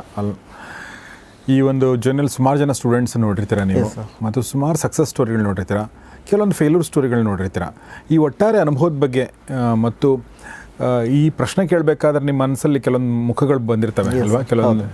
ಸೊ ಯಾರ ಹೆಸರನ್ನ ಅಥವಾ ಯಾವ ಮುಖಗಳು ನಿಮಗೆ ನೆನಪಿಗೆ ಬಂದು, ಯಾವುದೋ ವಿದ್ಯಾರ್ಥಿ ಇರ್ಬೋದು, ಆ ಥರದ್ದು ನಿಮ್ಮ ಕೇಸ್ ಸ್ಟಡಿಗಳಿರ್ಬೋದು, ಒಟ್ಟಾರೆ 7 ವರ್ಷವನ್ನು ಸಮರೈಸ್ ಮಾಡೋ ಥರ ಏನು ಬರುತ್ತೆ ಸರ್? ಒಂದೆರಡು ಉದಾಹರಣೆಗಳು ತೊಗೊಳ್ಳೋದೇ ಉತ್ತಮ. ಯಾಕೆ ಅಂದರೆ ಅದರಲ್ಲಿ ತಮ್ಮನ್ನು ತಾವು ಕಂಡುಕೊಳ್ಳೋ ಜನ ಇದ್ದಾರೆ. ಈಗ ಒಂದು ಸಕ್ಸಸ್ ಸ್ಟೋರಿ ಹೇಳೋದಾದರೆ ಸ್ಫೂರ್ತಿ ಎನ್ ಸಕ್ರಿ ಅಂತ. ಲಾಸ್ಟ್ ಟೈಮು ಕರ್ನಾಟಕದ ಒಂದು ಟಾಪ್ ಪೋಸ್ಟು ಅವ್ರು ತೊಗೊಂಡ್ರು. ಇದ್ದಿದ್ದೇ 106 ಪೋಸ್ಟು, ಅದರಲ್ಲಿ ಟಾಪ್ ಪೋಸ್ಟು 2 ಇತ್ತು, ಅದರಲ್ಲಿ ಇವ್ರು ತೊಗೊಂಡ್ರು. ಸೊ ಅವರು ಶಿ ಈಸ್ ವೆರಿ ಬ್ರಿಲಿಯಂಟ್, ಡೌಟೇ ಬೇಡ ಅದ್ರ ಬಗ್ಗೆ, ಎಕ್ಸಲೆಂಟ್. ಬಟ್ ಯಾಕೆ ಫೇಲ್ ಆಗ್ತಾಯಿದ್ರು? 3 ವರ್ಷ ಕಂಟಿನ್ಯೂಸ್ ಫೇಲ್. ಯಾವುದ್ರಲ್ಲಿ ಫೇಲ್ ಆಗ್ತಿದ್ರು? ಮೇನ್ಸ್ ಅಲ್ಲ, IAS ಆಗಲಿ KS ಆಗಲಿ, ಅಂದರೆ KS ಕಾಲ್ ಮಾಡೋದೇ ಕಡಿಮೆ, ಬಟ್ ಫೇಲ್ ಆಗ್ತಾಯಿದ್ರು. ರೀಸನ್ ಏನು ಅಂತ ಕೇಳಿದ್ರೆ ಸೈಕಾಲಜಿಕಲ್. ನಾನು ಕೇಳಿದ್ರೆ ಏನಕ್ಕೆ ಅಂದರೆ ಅವ್ರ ಫ್ಯಾಮಿಲಿ ಪೂರಾ ಆಫೀಸರ್ಸ್ ಫ್ಯಾಮಿಲಿ. ಒಂದು ಪ್ರೆಷರ್ ಬಿಲ್ಡ್ ಆಗಿಬಿಟ್ಟಿತ್ತು. ಯಾವಾಗಲೂ ಸುತ್ತ ಮನೆಯಲ್ಲ ಆಫೀಸರ್ ಅಂದರೆ ಇವರು ಆಗಿಲ್ಲ ಅನ್ನೋದೇ ಒಂದು ಪ್ರೆಷರು. ಹಾಗಾಗಿ ಅವ್ರು ಏನಾಗೋದು ಪ್ರತಿ ಸರಿ ಇದರಲ್ಲಿ ಫೇಲ್ ಆಗೋರು. ಬಟ್ ಅದನ್ನು ಇದರೇನೆಂದರೆ ಅದನ್ನು ಓವರ್ಕಮ್ ಮಾಡಿದವ್ರದ್ದು ಸಕ್ಸಸ್ ಸಿಗೋಲ್ಲ. ಆ ಫಿಯರ್ ಓವರ್ಕಮ್ ಮಾಡಲೇಬೇಕು. ನಾಳೆ ಒಬ್ಬ ಆಫೀಸರಾಗಿ ಕೂತ್ಕೊಂಡ್ರೆ ಎಲ್ಲರನ್ನೂ ಫೇಸ್ ಮಾಡೋ ಧೈರ್ಯನೂ ಬೇಕು, ಮತ್ತು ಒಂದು ನಾಲೆಜ್ ಕೂಡ ಅಷ್ಟೇ ಡೆಪ್ತಲ್ಲಿ ಬೇಕಾಗುತ್ತೆ. ಸೊ ಹಾಗೆ ಈಗ 1ನೇ ವರ್ಷಕ್ಕಾಗಲಿ 2ನೇ ವರ್ಷಕ್ಕೆ ಅನ್ನೋದಕ್ಕಲ್ಲ, 4ನೇ ವರ್ಷದವ್ರಿಗೆ ಯಾವ ಪೇಷನ್ಸ್ ಇತ್ತಲ್ಲ ಅದನ್ನು ಕಲ್ತ್ಕೊಳ್ಳಿ ಅನ್ನೋದಕ್ಕೆ ಆ ಉದಾಹರಣೆ ತಗೊಂಡಿದ್ದೀನಿ. Same thing story last time Vijetha Hosamani ಅವರು 100th rank correct. First 3 exam prelims fail ಅವರು. Prelims fail? ಹೌದು. Last exam prelims, mains interview final. ಏನು ಚೇಂಜ್ ಆಯ್ತು ಹಂಗಾದ್ರೆ ಅವ್ರ ಹತ್ರ? ತುಂಬ ಚೆನ್ನಾಗಿ ಹೇಳಿದರು ಅವರು, ಭಾಳ ಚೆನ್ನಾಗಿ ಹೇಳಿದರು. ಎಷ್ಟು ಸ್ಟೆಪ್ ಬೈ ಸ್ಟೆಪ್, 1ನೇ ವರ್ಷ ಏನು ಕಲ್ತ್ಕೊಂಡೆ, 2ನೇ ವರ್ಷ ಏನು ಕಲ್ತ್ಕೊಂಡೆ, 3ನೇ ವರ್ಷ ಏನು ಕಲ್ತ್ಕೊಂಡೆ. ಸೊ ಏನೋ ಒಂದು ಬರೆದ್ರೆ ಆಯಿತು ಓದಿದ್ರೆ ಆಯಿತು ಅನ್ನೋ ಲೆಕ್ಕದಲ್ಲಿ ಬರೆಯೋದಕ್ಕೂ ಸಿಲೆಬಸ್ ಅರ್ಥ ಮಾಡ್ಕೊಂಡು ಬರೆದೆ ಆ್ಯಕ್ಚುಲಿ ನನ್ನನ್ನು ನಾನು ಅರ್ಥ ಮಾಡ್ಕೊಂಡ ತಕ್ಷಣ ನಾನು ಕ್ಲಿಯರ್ ಆದೆ ಅಂತ ಹೇಳಿ. ನನ್ನನ್ನು ನಾನು ಅರ್ಥ ಮಾಡ್ಕೊಂಡ ದಿವಸ ನಾನು ಎಕ್ಸಾಮ್ ಕ್ಲಿಯರ್ ಮಾಡಿದೆ. ಸತ್ಯ ಸರ್ ಅದು. ನಾನು ಅದನ್ನೇ ಹೇಳೋದು, ಕೌನ್ಸಿಲಿಂಗಲ್ಲಿ ಅದನ್ನೇ ನಾವು ಫೋಕಸ್ ಮಾಡೋದು. ನಿಮ್ಮನ್ನು ನೀವು ಅರ್ಥ ಮಾಡ್ಕೊಳ್ಳಿ. ಓದೋದು ದೊಡ್ಡ ವಿಚಾರ ಅಲ್ವೇ ಅಲ್ಲ. ರಾಕೆಟ್ ಸೈನ್ಸ್ ಇಲ್ಲ ಇಲ್ಲಿ. ಏನು ನೀವು ಡಿಗ್ರಿ ಇದು ಮುಗಿಯೋವರೆಗೂ 130 ಸಬ್ಜೆಕ್ಟ್ ಓದಿರ್ತೀರಿ ಎಲ್ಲ 1ನೇ ಕ್ಲಾಸಿಂದ ಬಂದರೆ. ಇಲ್ಲಿ ಓದಬೇಕಾದ್ರೆ 10-12 ಸಬ್ಜೆಕ್ಟು. ಮತ್ತು ಯಾಕೆ ಫೇಲ್ಯೂರ್ ಆಗ್ತದೆ ಅಂದರೆ ನಮ್ಮನ್ನು ನಾವು ಅರ್ಥ ಮಾಡ್ಕೊಳ್ಳಲ್ಲ, ನಮ್ಮ ಕೆಪಾಸಿಟಿಗಳು ಗೊತ್ತಿರಲ್ಲ. ನಾವೇನು ಮಾಡ್ತೀವಿ ಅಂದರೆ ಅವ್ರು ಯಾರೋ ಅವ್ರು ಬರ್ದಾರೆ ಅವ್ರು ಬರ್ದಂಗೆ ಬರೀಬೇಕು. ನಮ್ದನ್ನು ನಾವು ಮಾಡ್ಕೋಬೇಕಲ್ವ. ಇನ್ನೊಬ್ರನ್ನ ಕಾಪಿ ಮಾಡೋಕ್ಕೆ ಹೋದರೆ ಅದು ಚೆನ್ನಾಗಿ ಅನಿಸಲ್ಲ. ಇನ್ಯಾರ್ದು ಮೂಗು ಚೆನ್ನಾಗಿದೆ ಅಂತ ಕಟ್ ಮಾಡಿ ನನಗೆ ಅಂಟಿಸ್ಕೊಂಡ್ರೆ ಅದು ಕೆಡ್ದಾಗ ಕಾಣುತ್ತೆ, ಚೆನ್ನಾಗಾಗಿ ಸಾಧ್ಯ ಇಲ್ಲ. ಹಂಗೆ ಆನ್ಸರ್ಸ್ ಆಗಲಿ ನಮ್ಮನ್ನು ನಾವು ಅರ್ಥ ಮಾಡಿಕೊಂಡ್ರೆ ಈ ಎಕ್ಸಾಮ್ ಈಸಿಯಾಗಿ ಕ್ಲಿಯರ್ ಮಾಡ್ಬೋದು. ಹಾಗೆ ಈಗ ಫೇಲ್ಯೂರ್ ಉದಾಹರಣೆ ಕೊಡೋದಾದರೆ, ಇನ್ನೊಂದು ಫೇಲ್ಯೂರ್ ಅಂತಲ್ಲ ಇದು, ನನ್ನ ಪ್ರಕಾರ ಫೇಲ್ಯೂರ್ ಅಲ್ವೇ ಅಲ್ಲ. ನೀವೊಂದು ಈಗ ರಾಘವಂಕ ಒಂದು ಕಡೆ ಹೇಳ್ತಾನೆ, ನಡೆಯವರು ಎಡೋದೆ ಕುಳಿತವರು ಎಡೋಹೋರೆ ಅಂತ. ನಾವು ಕೂತ್ಕೊಂಡು ನಾವು ಎಲ್ಲಿ ಇಡ್ಬೇಕು ಸಾಧ್ಯ? ನಡ್ಕೊಂಡು ಹೋದರೆ ತಾನೇ ಏನೋ ಒಂದು ಪ್ರಯತ್ನ. ಸೊ ಇದೊಂದು ಜರ್ನಿಗೆ ಯಾರು ಎಫರ್ಟ್ ಹಾಕ್ತಿದ್ರೆ ಅವ್ನು ತಾನೇ ಇಡ್ಬೇಕು ಸಾಧ್ಯ. ಅದನ್ನು ಫೇಲ್ ಅಂತ ನಾನು ಕರೆಯೋದೇ ಇಲ್ಲ ಆ್ಯಕ್ಚುಲಿ ಹೇಳಬೇಕಂದ್ರೆ. ಯಾಕಂದರೆ ಇಲ್ಲಿ 35% ಇದ್ದಿದ್ರೆ ಫೇಲ್ ಅಂತ ಹೇಳ್ಬೋದಿತ್ತೇನೋ. ಅಲ್ಲಿ ಯಾರೋ 99 ತೊಗೊಂಡಿದ್ದಾರೆ, ಇನ್ನೊಬ್ಬ 98 ತೊಗೊಂಡಿದ್ದಾನೆ. 98 ತೊಗೊಂಡು how he is inferior then 99. So failure ಅಲ್ಲ ಅದು. ಸೊ ಇನ್ನೊಂದು ಸ್ಟೋರಿ, ಈಗ ಈ ಎಕ್ಸಾಮ್ ಕ್ಲಿಯರ್ ಆಗಿಲ್ಲ ನಿಜ. ಒಬ್ಬ ಸ್ಟೂಡೆಂಟು ಸೊ 1 ಇಯರ್ ಬ್ಯಾಕ್ ಸೇರಿದ್ದಾನೆ, ಏಪ್ರಿಲ್ 2020 ಸೇರಿದ್ದಾನೆ. ಏಪ್ರಿಲ್ 2021 ಸ್ವೀಟ್ಸ್ ಬಾಕ್ಸ್ ಇಟ್ಕೊಂಡು ಬಂದ. ನನಗೆ ಮನೇಲಿ ಮದುವೆಗಿದ್ವಿ ಏನಾರು ಇದೆಯಾ ಅಂತ. ಇಲ್ಲ ಸರ್, ನಾನು ಫಸ್ಟ್ ತಗೊಳ್ಳಿ ಸ್ವೀಟು ಅಂದ. ಏನು ಆಯಿತು, ಏನು ಇದಾಗಿದೆ ಅಂದ. ಇಲ್ಲ ಸರ್, ನಾನು ವೈಸ್ ಪ್ರೆಸಿಡೆಂಟಾಗಿ ಸೆಲೆಕ್ಟ್ ಆಗಿದ್ದೀನಿ JP Morgan ಇದರಲ್ಲಿ ಅಂತ. ಆ ಕ್ರೆಡಿಟು ನಿಮಗೆ ಹೋಗಬೇಕು. ಅದು ಹೆಂಗೆ ಅಂತ. ಸರ್, ನಾನು ಅಲ್ಲಿ ಇಂಟ್ರ್ಯೂಗೆ ಹೋದಾಗ ಎಲ್ಲ 50 ವರ್ಷ 45 ವರ್ಷ ಈ ಥರದವ್ರೆ. ನಾನು ಒಬ್ಬನೇ 27 ವರ್ಷದ ಹುಡುಗ. ನಾನು ಸುಮ್ಮನೆ ಬಂದಿದ್ದೀನಿ ಇಲ್ಲೆಲ್ಲ ಎಕ್ಸ್ಪೀರಿಯೆನ್ಸ್ಗೆ ಬೆಲೆ ಕೊಡೋದು, ಸೆಲೆಕ್ಟ್ ಮಾಡ್ಕೊಳ್ಳಲ್ಲ ಅಂದ್ಕೊಂಡಿದ್ದೆ. ನೋಡಿದರೆ ಅಷ್ಟು ಜನರಲ್ಲಿ ನಾನು ಒಬ್ಬನೇ ಸೆಲೆಕ್ಟ್ ಆಗಿದ್ದು. ಅಷ್ಟು ನಾಲೆಜ್ ಎಲ್ಲಿಂದ ಬಂತು ಅಂದರೆ, ನನ್ನ 1 ವರ್ಷದ UPSCಗೆ ಏನು ನೀವೇನು ಹೇಳ್ಕೊಟ್ಟಿದ್ರಿ ಟಾಪರ್ IAS ಅಲ್ಲಿ, ಅದರಿಂದ ನಾಲೆಜ್ ಬಂದಿತ್ತು. ಸೊ ನಾನು ಸೆಲೆಕ್ಟ್ ಆಗಿದ್ದೀನಿ. ನನ್ನ ಸ್ಯಾಲ್ರಿ 300% ರೈಸ್ ಆಗಿದೆ. ಸೊ ಇನ್ಮೇಲೆ ಪ್ರತಿ ವರ್ಷ ಒಬ್ಬ ಸ್ಟೂಡೆಂಟ್ದು ನಾನು ಯಾರು ಪೂರ್ ಇದ್ದವ್ರು ಇದ್ದರೆ ಅವ್ರದ್ದು ಸ್ಪಾನ್ಸರ್ ನಾನು ಮಾಡ್ತೀನಿ ಅಂತ ಕೂಡ ಹೇಳಿ ಇದು ಮಾಡಿದೆ. ಅಂದರೆ UPSC ಜರ್ನಿನಲ್ಲೇ ಸಕ್ಸಸ್ ಅಂತ ಯಾಕೆ ನೋಡಬೇಕು? ಇದು ಕೂಡ ಸಕ್ಸಸ್ಸೇ. ನಾಲೆಜ್ ಅನ್ನೋದು ಎಲ್ಲ ಕಡೆಗೂ ನಮಗೆ ಸಕ್ಸಸ್ ಕೊಡುತ್ತೆ. ಸೊ ಭಾಳ ಚೆನ್ನಾಗಿ ಹೇಳಿದ್ರಿ. ನಾನು 98ಅಲ್ಲಿ KS ಮಾಡ್ಬೇಕು ಅಂದ್ಕೊಂಡು ನಾನು ಓದಿದ್ದೆ. ನನಗೆ ನನ್ನ ಇಷ್ಟದ ಸಬ್ಜೆಕ್ಟ್ ಅಲ್ಲ ಅದು KS ಮಾಡೋದು. ಸುಮ್ಮನೆ ನನ್ನ ಫ್ರೆಂಡ್ಸ್ ಮಾಡಿದ್ರೆ ಅಂತ ಮಾಡಿದ್ದೆ. ಬಟ್ ನನಗೆ ಅದು ಜರ್ನಲಿಸಮಲ್ಲಿ ಹೆಲ್ಪ್ ಆಯಿತು. ETVಗೆ ಹೋದಾಗ ಖಂಡಿತ ನಾನು ಪೇಪರ್ ಓದ್ತಿದ್ದೆ, ಬಟ್ ನನಗದು ತುಂಬ ಹೆಲ್ಪ್ ಆಯಿತು. ನನಗೆ ಅಂದರೆ ಫಾರ್ ಎಕ್ಸಾಂಪಲ್ ರೆಪೋ ರೇಟ್ ಅಂದರೆ ಏನು ಗೊತ್ತು ಸರ್ ನಮಗೆ? ನಾನು ಅದ್ರಲ್ಲಿ ಓದಿದ್ದೆ. ಅಂದರೆ ನಾವು KS ಮಾಡಬೇಕಾದ್ರೆ ಅದನ್ನೆಲ್ಲ ಕಲಿಸಿದ್ರು. ಆ ಥರ ಸುಮಾರು ಅದು ಹಿಸ್ಟ್ರಿ ಇರ್ಬೋದು, ಕಾಮರ್ಸ್ ಇರ್ಬೋದು, ಪಾಲಿಟಿ ಇರ್ಬೋದು, ಎಲ್ಲ ಕೂಡ ಕಲಿಸಿದ್ರು. ಅದು ನಂಗೆ ಜರ್ನಲಿಸಮ್ಗೆ ಹೆಲ್ಪ್ ಆಯ್ತು. ಹಾಗೆ ನೀವು ಹೇಳಿದಾಗ ನೆನಪು ಬಂದಂಗೆ. ಸೊ ಕೊನೆಯದಾಗಿ 2 ಪ್ರಶ್ನೆಗಳು. ಮೊದಲನೇದಾಗಿ ನಾನು ಪುಸ್ತಕದ ಬಗ್ಗೆ ಹೇಳ್ತಾ ಇದ್ದೆ ಅವಾಗಲೇ, ತುಂಬ ದೊಡ್ಡ ದೊಡ್ಡ ಪುಸ್ತಕಗಳು ಅಂತೇಳಿ. ಬಟ್ ನೀವೇ ಇದನ್ನು ಮಾಡಿರೋದ್ರಿಂದ, ಟಾಪರ್ IAS ಅಕಾಡೆಮಿ ಸಂಸ್ಥೆಯವರು ಮಾಡಿರೋದ್ರಿಂದ ಏನು ಸರ್ ಇದ್ರ ವಿಶೇಷತೆಗಳು? ಸರ್, ಈಗ ಯೂಶ್ವಲಿ ಯಾವುದೇ ಒಂದು ಸಬ್ಜೆಕ್ಟು ಟಫ್ ಅಂತ ಯಾಕಾಗತ್ತೆ ಅಂತಂದರೆ, ಆ ಸಬ್ಜೆಕ್ಟಲ್ಲಿರುವಂತಹ ಒಂದಿಷ್ಟು ಟೆಕ್ನಿಕಲ್ ವರ್ಡ್ಸ್, ಪಾರಿಭಾಷಿಕ ಪದಗಳು ಅಂತೀವಿ, ಅದು ಅರ್ಥ ಆಗದೆ ಇರೋದಕ್ಕೆ ಅವನಿಗೆ ಕಷ್ಟ. ಈಗ ಉದಾಹರಣೆಗೆ ನಾವು constitution is a return document ಅಂದ್ಬಿಡ್ತೀವಿ. ಅವನೇನು ಅನ್ಕೋತಾನೆ, ರಿಟರ್ನ್ ಅಂದರೆ ಬರೆದಿರೋದು ಅನ್ಕೋತಾನೆ. ಆ್ಯಕ್ಚುಲಿ ಅದು ರಿಟರ್ನ್ ಅನ್ನೋದು ಒಂದು ಟೆಕ್ನಿಕಲ್ ವರ್ಡು. ಈಗ ಹೆಂಗೆ ಹಾಸ್ಪಿಟಲ್ ಸಿಸ್ಟರ್ ಅನ್ನೋದು, ಚರ್ಚಲ್ಲಿ ಫಾದರ್ ಅನ್ನೋದು, ಅಲ್ಲಿದ್ರೆ ಟೆಕ್ನಿಕಲ್ ವರ್ಡ್ ಅದು. ಇಲ್ಲಿದು ಟೆಕ್ನಿಕಲ್ ವರ್ಡ್. ಓಕೆ. ಅಥವಾ ಡ್ಯುಯಲ್ ಪಾಲಿಟಿ ಅನ್ನೋದು, ಇಲ್ಲಿ ಮೀನಿಂಗ್ ಬೇರೆಯೇ ಇರುತ್ತೆ. ಸಿಂಗಲ್ ಸಿಟಿಸನ್ಶಿಪ್ ಮೀನಿಂಗೇ ಬೇರೆ. ಸೊ ಆ ವರ್ಡ್ಗಳನ್ನು ಅರ್ಥ ಮಾಡ್ಕೊಳ್ಳೋದೇ ಎಲ್ಲರೂ ಸಬ್ಜೆಕ್ಟ್ ಸ್ಟಫ್ ಅಂತ ಹೇಳ್ತಾರೆ. ಓಕೆ. ಈಗ ಈ ಪುಸ್ತಕಗಳಲ್ಲಿ ನಾವು ಪಾಠ ಮಾಡೋದು ಹಾಗೇ, ಅದನ್ನು ಯೂಶ್ವಲಿ ಎಲ್ಲೂ ಮಾಡಿಲ್ಲ. ಈಗ ಉದಾಹರಣೆಗೆ, ಸೊ ಇಲ್ಲಿ ನೀವು ಯಾವುದೇ ಒಂದು ನೀವು ದಪ್ಪ ಅಂತ ಹೇಳಿದ್ರಿ, ದಪ್ಪ ಯಾಕಾಗಿದೆ ಅಂದರೆ ಇದರಲ್ಲಿ ಉದಾಹರಣೆಗಳೆಂಥದ್ದು ಅಂತಂದರೆ, ಚಿಕ್ಕ ಚಿಕ್ಕ ಉದಾಹರಣೆಗಳು ಕೊಟ್ಟು, ಈಗ ಅವನಿಗೆ ಒಮ್ಮೆಗೆ ಭಾರತದ ಬಗ್ಗೆ ಅರ್ಥ ಆಗೋದಿಲ್ಲ. ಸೊ ನಾವೇನು ಮಾಡ್ತೀವಿ, ಉದಾಹರಣೆಗೆ ಇಲ್ಲೊಂದು ನಾನು ಓದ್ತೀನಿ ನೋಡಿ. ಈಗ ಭಾರತ ಸಂವಿಧಾನ ಪೀಠಿಕೆ, ಅವನಿಗೆ ಅದು ಪೀಠಿಕೆ ಅಂದರೆ ಓಕೆ, ಏನೋ ಒಂದು ಪೀಠಿಕೆ ಹಾಕ್ತಿದ್ದಾರೆ, ಹಾಗಲ್ಲ. ಪೀಠಿಕೆ ಅನ್ನೋದು ಒಂದು ಟೆಕ್ನಿಕಲ್ ವರ್ಡ್ ಆಗೇನು. ಸೊ ಅವನಿಗೆ ಫಸ್ಟ್ ಅವ್ರ ಪೀಠಿಕೆ ಅಂದರೆ ಏನು, ಭಾರತ ಒಂದು ದೊಡ್ಡ ಶಾಲೆಯಂತಿದೆ ಎಂದು ಕಲ್ಪಿಸಿಕೊಳ್ಳಿ. ಆ ಪೀಠಿಕೆಯು ಶಾಲಾ ನಿಯಮದ ಪುಸ್ತಕದ ಮೊದಲ ಪುಟವಾಗಿದೆ. ಅದರ ಸಾರಾಂಶ ಹೀಗಿದೆ. ಈ ನಿಯಮಗಳನ್ನ ಮಾಡಿದವರು ಯಾರು, ನಿಯಮಗಳು ಯಾಕೆ ಮುಖ್ಯ, ಈ ರೀತಿ ಪ್ರಶ್ನೆ. ಸೊ ಹೀಗೆ ಅಂದರೆ ಸುಲಭವಾಗಿ ಉದಾಹರಣೆಗೆ, ಅಥವಾ ಇನ್ನೊಂದು ಉದಾಹರಣೆ ತಗೊಳ್ಳೋಣ. ಪ್ರೆಸಿಡೆಂಟು ಮತ್ತು ಪ್ರೈಮ್ ಮಿನಿಸ್ಟರು ಬಗ್ಗೆ ಡೌಟ್ ಇರುತ್ತೆ, ಅವರು ದೇಶಕ್ಕೆ ಹೆಡ್ಡು ಇವರು ದೇಶಕ್ಕೆ ಹೆಡ್ಡು ಅಂತ. ಸೊ ಒಮ್ಮೆ ಅವ್ರ ಬಗ್ಗೆ ಹೇಳ್ತಾ ಕೂತ್ಕೊಂಡ್ರೆ ಆಗಲ್ಲ. ಸೊ ನಾವು ಅದಕ್ಕೆ ಉದಾಹರಣೆ ಏನು ಕೊಟ್ಟಿದ್ದೀವಿ ಇಲ್ಲಿ, ಈಗ ಕೃಷ್ಣ ರಥವನ್ನು ನಡೆಸ್ತಾ ಇದ್ದಾನೆ, ಓಕೆ, ಹಿಂದೆ ಅರ್ಜುನ ಇದನ್ನು ಮಾಡ್ತಾ ಇದ್ದಾನೆ. ಇದರಲ್ಲಿ ಯಾರು ಆ್ಯಕ್ಚುಲಿ ಭಾಳ ಮುಖ್ಯ ಅಂತ ಕೇಳಿದ್ರೆ, ಸೊ ಇಲ್ಲಿ ಕೃಷ್ಣ ಇಲ್ಲದೆ ಹೋದರೆ ಅರ್ಜುನನ ಶಕ್ತಿ ವ್ಯರ್ಥನೆ. ಸೊ ಅಂದರೆ ರಿಯಲ್ ಪವರ್ ಯಾರ ಕೈಲಿದೆ? ಕೃಷ್ಣನ ಕೈಲಿದೆ. ಹಂಗಾರೆ ನೇಮ್ ಸೇಕ್ ಯಾರ ಕೈಲಿದೆ? ಅರ್ಜುನ್ ಕೈಲಿದೆ. ಸೊ ಹಾಗೆ ಇಂಡಿಯಾದಲ್ಲಿ ಪ್ರೈಮ್ ಮಿನಿಸ್ಟರ್ ರಿಯಲ್ ಪವರ್ ಇಟ್ಕೊಂಡು ಕೂತ್ಕೊಂಡಿದ್ದಾರೆ, ಪ್ರೆಸಿಡೆಂಟು ನೇಮ್ ಸೇಕ್ ಹೆಸರಿಗೆ ಮಾತ್ರ ಇಟ್ಕೊಂಡಿದ್ದಾರೆ. ಸೊ ಈ ರೀತಿ ಉದಾಹರಣೆಗಳನ್ನು ನಾವು ಕೊಟ್ಟು ಎಲ್ಲ ಪ್ರಶ್ನೆಗಳಿಗೂ, ಇವನ್ ಸೈನ್ಸ್ ತುಂಬ ಟಫ್ ಅಂತ ಹೇಳ್ತಾರಲ್ಲ, ಸೊ ಅಂಥದಕ್ಕೂ ಕೂಡ ನಾವೇನಂತಂದರೆ ಡೇ ಟು ಡೇ ನಿಮ್ಮ ಕಣ್ಣೆದುರುಗಡೆಗೆ ಕಾಣುವಂತಹ ಉದಾಹರಣೆಗಳನ್ನು ಇಟ್ಕೊಂಡು ಎಕ್ಸ್ಪ್ಲೇನ್ ಮಾಡ್ತೀವಿ. ಆಗಲ್ಲ ಇನ್ನೊಂದು ಎಕನಾಮಿದು ಒಂದು ಉದಾಹರಣೆಗೆ ಭಾಳಷ್ಟು ಜನ ಸರ್ ಹೀಗೂ ಕಲಿಸ್ಬೋದಾ ಎಕನಾಮಿನ ಅಂತ ನನಗೆ. ನಾನು ಉದಾಹರಣೆಗೆ ಈಗ banking terms, repo rate, reverse repo rate, ಹಿಂಗೆ ತುಂಬ ಇರ್ತವೆ. ಅದನ್ನು ಅರ್ಥ ಮಾಡ್ಕೊಳ್ಳೋಕ್ಕೆ ಒದ್ದಾಡ್ತಿದ್ರೆ ಕನ್ಫ್ಯೂಷನ್ನು. ಒಂದು ಸಿಂಪಲ್ ಉದಾಹರಣೆಗೆ ಹೇಳ್ತೀನಿ. ಒಂದು ಟ್ಯಾಂಕ್ ಇದೆ, ದೊಡ್ಡ ಟ್ಯಾಂಕು, ಅದಕ್ಕೊಂದು ನಲ್ಲಿ ಇದೆ, ಕೆಳಗೊಂದು ಟ್ಯಾಂಕ್ ಇದೆ. ಆ ನಲ್ಲಿ ಓಪನ್ ಮಾಡಿದರೆ ಟ್ಯಾಂಕ್ ಫುಲ್ ಆಗುತ್ತೆ. ನಲ್ಲಿ ಬಂದ್ ಮಾಡಿದರೆ ಟ್ಯಾಂಕು ಎಲ್ಲಿ ನೀರು ಜಾಸ್ತಿ ಆಯಿತು ಅಂದಾಗ ಅಲ್ಲಿಗೆ ನಿಂತ್ಕೊಳ್ಳುತ್ತೆ. ಓಕೆ, ಈಗ ಆ ಟ್ಯಾಂಕಲ್ಲಿರೋ ನೀರನ್ನು ನಾನು ಕಡಿಮೆ ಮಾಡಬೇಕು ಅಂದರೆ ನನಗೆ ಆಪ್ಷನ್ ಏನು? ನಾನು ಇನ್ನೊಂದು ಪಂಪ್ ಹಾಕ್ತೀನಿ. ಆ ಪಂಪ್ ಮಾಡಿಬಿಟ್ಟು ನೀರನ್ನ ಮತ್ತೆ ವಾಪಸ್ ಮೇಲ್ಗಡೆ ಟ್ಯಾಂಕಿಗೆ ಕಳಿಸ್ತೀನಿ. ಈಗ ಇಲ್ಲಿರೋ ನೀರು ಕಡಿಮೆ ಆಯಿತು. ಈ ಒಂದು ಉದಾಹರಣೆನ ನಾನು ಕೊಟ್ಟಿದ್ದೀನಿ. ಏನದರಲ್ಲಿ ಅಂತಂದರೆ, ಈಗ ರೆಪೋ ರೇಟ್ ಅಂದರೆ ಏನು? RBI ಬ್ಯಾಂಕ್ಗಳಿಗೆ ದುಡ್ಡು ಕೊಡುತ್ತೆ. ಕರೆಕ್ಟ್. ಸೊ ಆ ನಲ್ಲಿ ಓಪನ್ ಮಾಡೋದಿದೆ ಅಲ್ಲ, ಮೇಲ್ಗಡೆ ಇರೋ ಟ್ಯಾಂಕು RBI ಅಂತ ಹೇಳ್ತೀನಿ, ಕೆಳಗಡೆ ಇರುವಂಥ ಟ್ಯಾಂಕು ಅಂದರೆ ಮಾರ್ಕೆಟು, ನಾವೆಲ್ಲ ದುಡ್ಡು ಬ್ಯಾಂಕ್ಗಳಿಗೆ ದುಡ್ಡು ಬರುತ್ತೆ. ಆ ನಲ್ಲಿ ಓಪನ್ ಮಾಡಿದರೆ, ಆ ನಲ್ಲಿ ಎಷ್ಟು ಜೋರಾಗಿ ಓಪನ್ ಮಾಡ್ತೀರೋ ಅಷ್ಟು ಬೇಗ ನೀರು ತುಂಬುತ್ತೆ, ಕಡಿಮೆ ಮಾಡಿದರೆ ಕಡಿಮೆ ನೀರು ಬರುತ್ತೆ. ಸೊ ರೆಪೋ ರೇಟ್ ಅನ್ನೋದು ಹಾಗೇನೆ. ನೀವು ರೆಪೋ ರೇಟ್ ರೈಸ್ ಮಾಡಿದ್ರಿ ಅಂತಂದರೆ, ರೇಟ್ ಆಫ್ ಇಂಟ್ರೆಸ್ಟ್ ಜಾಸ್ತಿ ಅಂದರೆ ಕಡಿಮೆ ದುಡ್ಡು ಹರಿದು ಬರುತ್ತೆ, ಜಾಸ್ತಿ ಮಾಡಿದರೆ ಕಡಿಮೆ. ಹಾಗೆ ರಿವರ್ಸ್ ರೆಪೋ ರೇಟ್ ಅಂತಂದರೆ ಮಾರ್ಕೆಟಲ್ಲಿ ಸಿಕ್ಕಾಪಟ್ಟೆ ದುಡ್ಡು ತುಂಬ್ಕೊಂಬಿಟ್ಟಿದೆ. ಆ್ಯಕ್ಚುಲಿ ವಾಟರ್ಗೂ ಲಿಕ್ವಿಡಿಟಿ ಮತ್ತು ಇದಕ್ಕೂ ಮ್ಯಾಚಿಂಗ್ ಇದೆ. ಸೊ ನೀರನ್ನು ಪಂಪ್ ಮಾಡಿದರೆ, ಅಂದರೆ ಅದೇ RBI ರಿವರ್ಸ್ ರೆಪೋ ರೇಟ್ ಜಾಸ್ತಿ ಮಾಡಿದರೆ ಇದೇ ದುಡ್ಡು ವಾಪಸ್ಸು RBIಗೆ ಹೋಗುತ್ತೆ. ಸೊ ಇನ್ನೂ ಅದು ತುಂಬ ಡೀಟೇಲಾಗಿ ಹೇಳ್ಕೊಂಡು ಹೋಗಿದ್ದೀನಿ. ಸೊ ಈ ಥರ ಉದಾಹರಣೆ ಕೊಟ್ಟಾಗ ಅವ್ರು ಜನದಲ್ಲಿ ಮರೆಯಲ್ಲ. RBIಯಿಂದ ಕೆಳಗೆ ಮೇಲಿಂದ ಕೆಳಗೆ ಬರ್ತಾ ಇದೆ, ಕಣ್ಣೆದುರುಗಡೆ ಪಿಕ್ಚರ್ ಇದೆ. ರೆಪೋ ರೇಟ್ ಅಂದರೆ RBI ಟು ಬ್ಯಾಂಕ್ಸ್, ಮರ್ಯಾದೆ ಇಲ್ಲ. ಎಷ್ಟೋ ಜನರು ಕನ್ಫ್ಯೂಷನ್, RBIಯಿಂದ ಬ್ಯಾಂಕ್ಸ್ಗಿಂದ RBIನ. ಸೊ ಈ ಥರಲ್ಲಿ ಡೌಟೇ ಬರಲ್ಲ. ಸೊ ಅದು ಒಂದು ಕಾನ್ಸೆಪ್ಟ್ ಇಟ್ಕೊಂಡು ಎಷ್ಟೊಂದು ಹೇಳ್ಬಿಟ್ಟಿದ್ದೀನಿ. Repo, reverse repo, bank rate, CRR, SLR, ಅಷ್ಟು ಕಾನ್ಸೆಪ್ಟು ಅದರಲ್ಲೇ ಹೇಳ್ಕೊಟ್ಟಿದ್ದೀನಿ.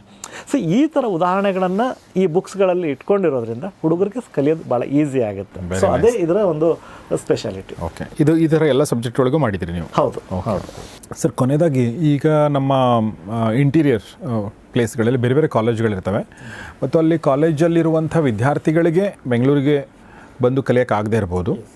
ಎರಡನೇದು, ಆ ಕಾಲೇಜ್ನವ್ರಿಗೂ ಕೂಡ ಇಂಟ್ರೆಸ್ಟ್ ಇರ್ಬೋದು, ನಮಗೂ ಒಂದು ಈ ಥರದ ಒಂದು ಕೋಚಿಂಗ್ ಯಾರಾದರೂ ನಮ್ಮ ವಿದ್ಯಾರ್ಥಿಗಳಿಗೆ, ಆ ಥರ ಕಾಲೇಜ್ ಜೊತೆ ನೀವೇನೋ ಟೈ ಅಪ್ ಮಾಡ್ಕೊಳ್ಳೋದು, ಆ ಥರದ್ದು ಏನಾದರೂ ಇದೆಯಾ ಸರ್?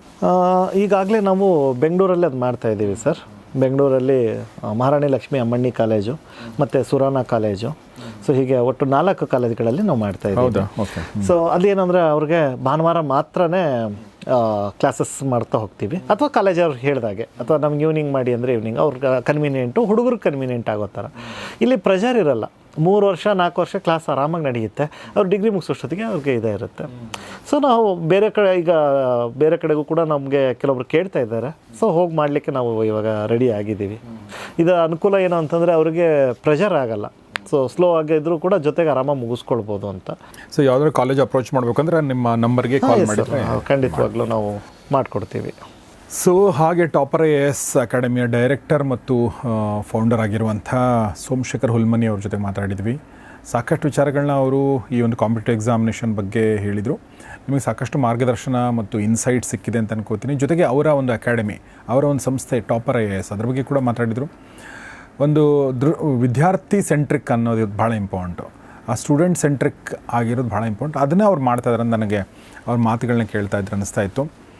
ಸೊ ನಿಮಗೆ ಆಸಕ್ತಿ ಇದ್ದರೆ IAS, KS ಅಥವಾ ಬ್ಯಾಂಕಿಂಗ್ ಅಥವಾ ಜುಡಿಷಿಯರಿ ಯಾವುದೇ ಎಕ್ಸಾಮಲ್ಲಿ ಆಸಕ್ತಿ ಇದ್ದರೂ ಕೂಡ ನಿಮಗೆ ಅಥವಾ ನಿಮ್ಮ ಪರಿಚಯದವ್ರಿಗೆ ಬೇಕು ಅಂದರೆ ದಯವಿಟ್ಟು ಅವ್ರನ್ನ ಸಂಪರ್ಕಿಸಿ ಅಂತ ನಾನು ಕೇಳ್ತೀನಿ. ಇಷ್ಟೊಂದು ವಿಚಾರ ನಮಗೆ ಹೇಳಿರುವಂಥ ಸೋಮಶೇಖರ್ ಹುಲ್ಮನಿ ಅವರಿಗೆ ನಿಮ್ಮೆಲ್ಲರ ಪರವಾಗಿ ತುಂಬ ಧನ್ಯವಾದಗಳು sir. Thank you very much. ನಮ್ಮ ಜೊತೆ ಇಷ್ಟೊತ್ತು ಮಾತಾಡಿದ್ವಿ. Thank you so much. So thanks a lot. ಮತ್ತು ನಿಮಗೆ ಮತ್ತು ನಿಮ್ಮ ಸಂಸ್ಥೆಗೆ ಒಳ್ಳೆಯದಾಗಲಿ, ಮತ್ತು ನಿಮ್ಮ ಸಂಸ್ಥೆಗೆ ಬರುವಂಥ ವಿದ್ಯಾರ್ಥಿಗಳಿಗೆಲ್ಲ ಯಶಸ್ಸು ಸಿಗಲಿ ಅಂತ ಹಾರೈಸ್ತೀನಿ. Thank you. ಸೊ ಸ್ನೇಹಿತರೆ, ಪ್ರತಿಯೊಬ್ಬರು ಕೂಡ ವಿದ್ಯಾರ್ಥಿ ಕೂಡ ಒಂದು ಕನಸಿದ್ದೇ ಇರುತ್ತೆ. ಇದು IAS, IPS, KS, ಬ್ಯಾಂಕಿಂಗ್ ಈ ಥರದ್ದು. ಸೊ ಯಾವುದು ಕೂಡ ಕಬ್ಬಿಣದ ಕಡಲೆ ಅಂತ ಅಂದ್ಕೊಳ್ಬೇಡಿ. ಸರಿಯಾದ ರೀತಿಯಲ್ಲಿ ಸರಿಯಾದ ಸಮಯಕ್ಕೆ ಸರಿಯಾದ ವ್ಯಕ್ತಿಗಳೊಂದಿಗೆ ನೀವು ಪ್ರಿಪ್ರೇಷನ್ ಶುರು ಮಾಡಿದರೆ ಯಶಸ್ಸು ಖಂಡಿತ ಸಿಕ್ಕೇ ಸಿಗುತ್ತೆ. ಆಸಕ್ತಿ ಇದ್ದರೂ ದಯವಿಟ್ಟು ನಿಮ್ಮ ಜೀವನದ 3 ವರ್ಷನೋ 4 ವರ್ಷನೋ ಇದಕ್ಕೆ ತೆಗೆದಿಡಿ. ನೀವೇನೇನು ಕೊಟ್ಟಿರ್ತಾರೆ ಖಂಡಿತ ಅದು ಆಗೇ ಆಗುತ್ತೆ. ಅದಕ್ಕೆ ಹೆಲ್ಪ್ ಮಾಡೋಕ್ಕೆ ಟಾಪರ್ IAS ಥರದ ಸಂಸ್ಥೆಗಳಿವೆ. ದಯವಿಟ್ಟು ಅವ್ರನ್ನ ಅಪ್ರೋಚ್ ಮಾಡಿ ಆಸಕ್ತರು ಅಂತ ಹೇಳ್ತಾ ಇವತ್ತಿನ ಈ ಎಪಿಸೋಡ್ ಮುಗಿಸ್ತಾ ಇದ್ದೀನಿ. ಏನೇ ಪ್ರಶ್ನೆಗಳಿದ್ದರೂ ಕೂಡ ಈ ಕುರಿತಾಗಿ ದಯವಿಟ್ಟು ಕಮೆಂಟ್ ಬಾಕ್ಸಲ್ಲಿ ತಿಳಿಸಿ. ಏನೇ ನಿಮ್ಮದು ಅನುಮಾನಗಳಿದ್ದರೂ ಅದನ್ನು ಕೂಡ ತಿಳಿಸಿ. ಅಥವಾ ನಿಮ್ಮ ಅನುಭವದ ಏನಾದರೂ ಪಾಠ ಇದ್ದರೆ ಅದನ್ನು ಕೂಡ ತಿಳಿಸಿ. ಅದು ಇನ್ನೊಬ್ಬ ವಿದ್ಯಾರ್ಥಿಗಳಿಗೂ ಅನುಕೂಲ ಆಗ್ಬೋದು. ಮತ್ತು ಮುಂದೆ ಏನಾದರೂ ನಾವು ಸೋಮಶೇಖರ್ ಹುಲ್ಮನಿಯವ್ರಿಗೆ ಮತ್ತೊಂದು ಸಂದರ್ಶನ ಮಾಡಿದರೆ ಆ ಸಮಯದಲ್ಲಿ ಈ ಪ್ರಶ್ನೆಗಳಿಗೆ ಅವರು ಉತ್ತರ ಕೂಡ ಕೊಡಬಹುದು. ನೋಡ್ತಾರೆ ಗೌರಿ ಶಿಕ್ಷ ಸ್ಟುಡಿಯೋ, ನೋಡ್ತಾರೆ ಒಳ್ಳೆಯ ಕಾರ್ಯಕ್ರಮಗಳನ್ನ. ನಮಸ್ಕಾರ.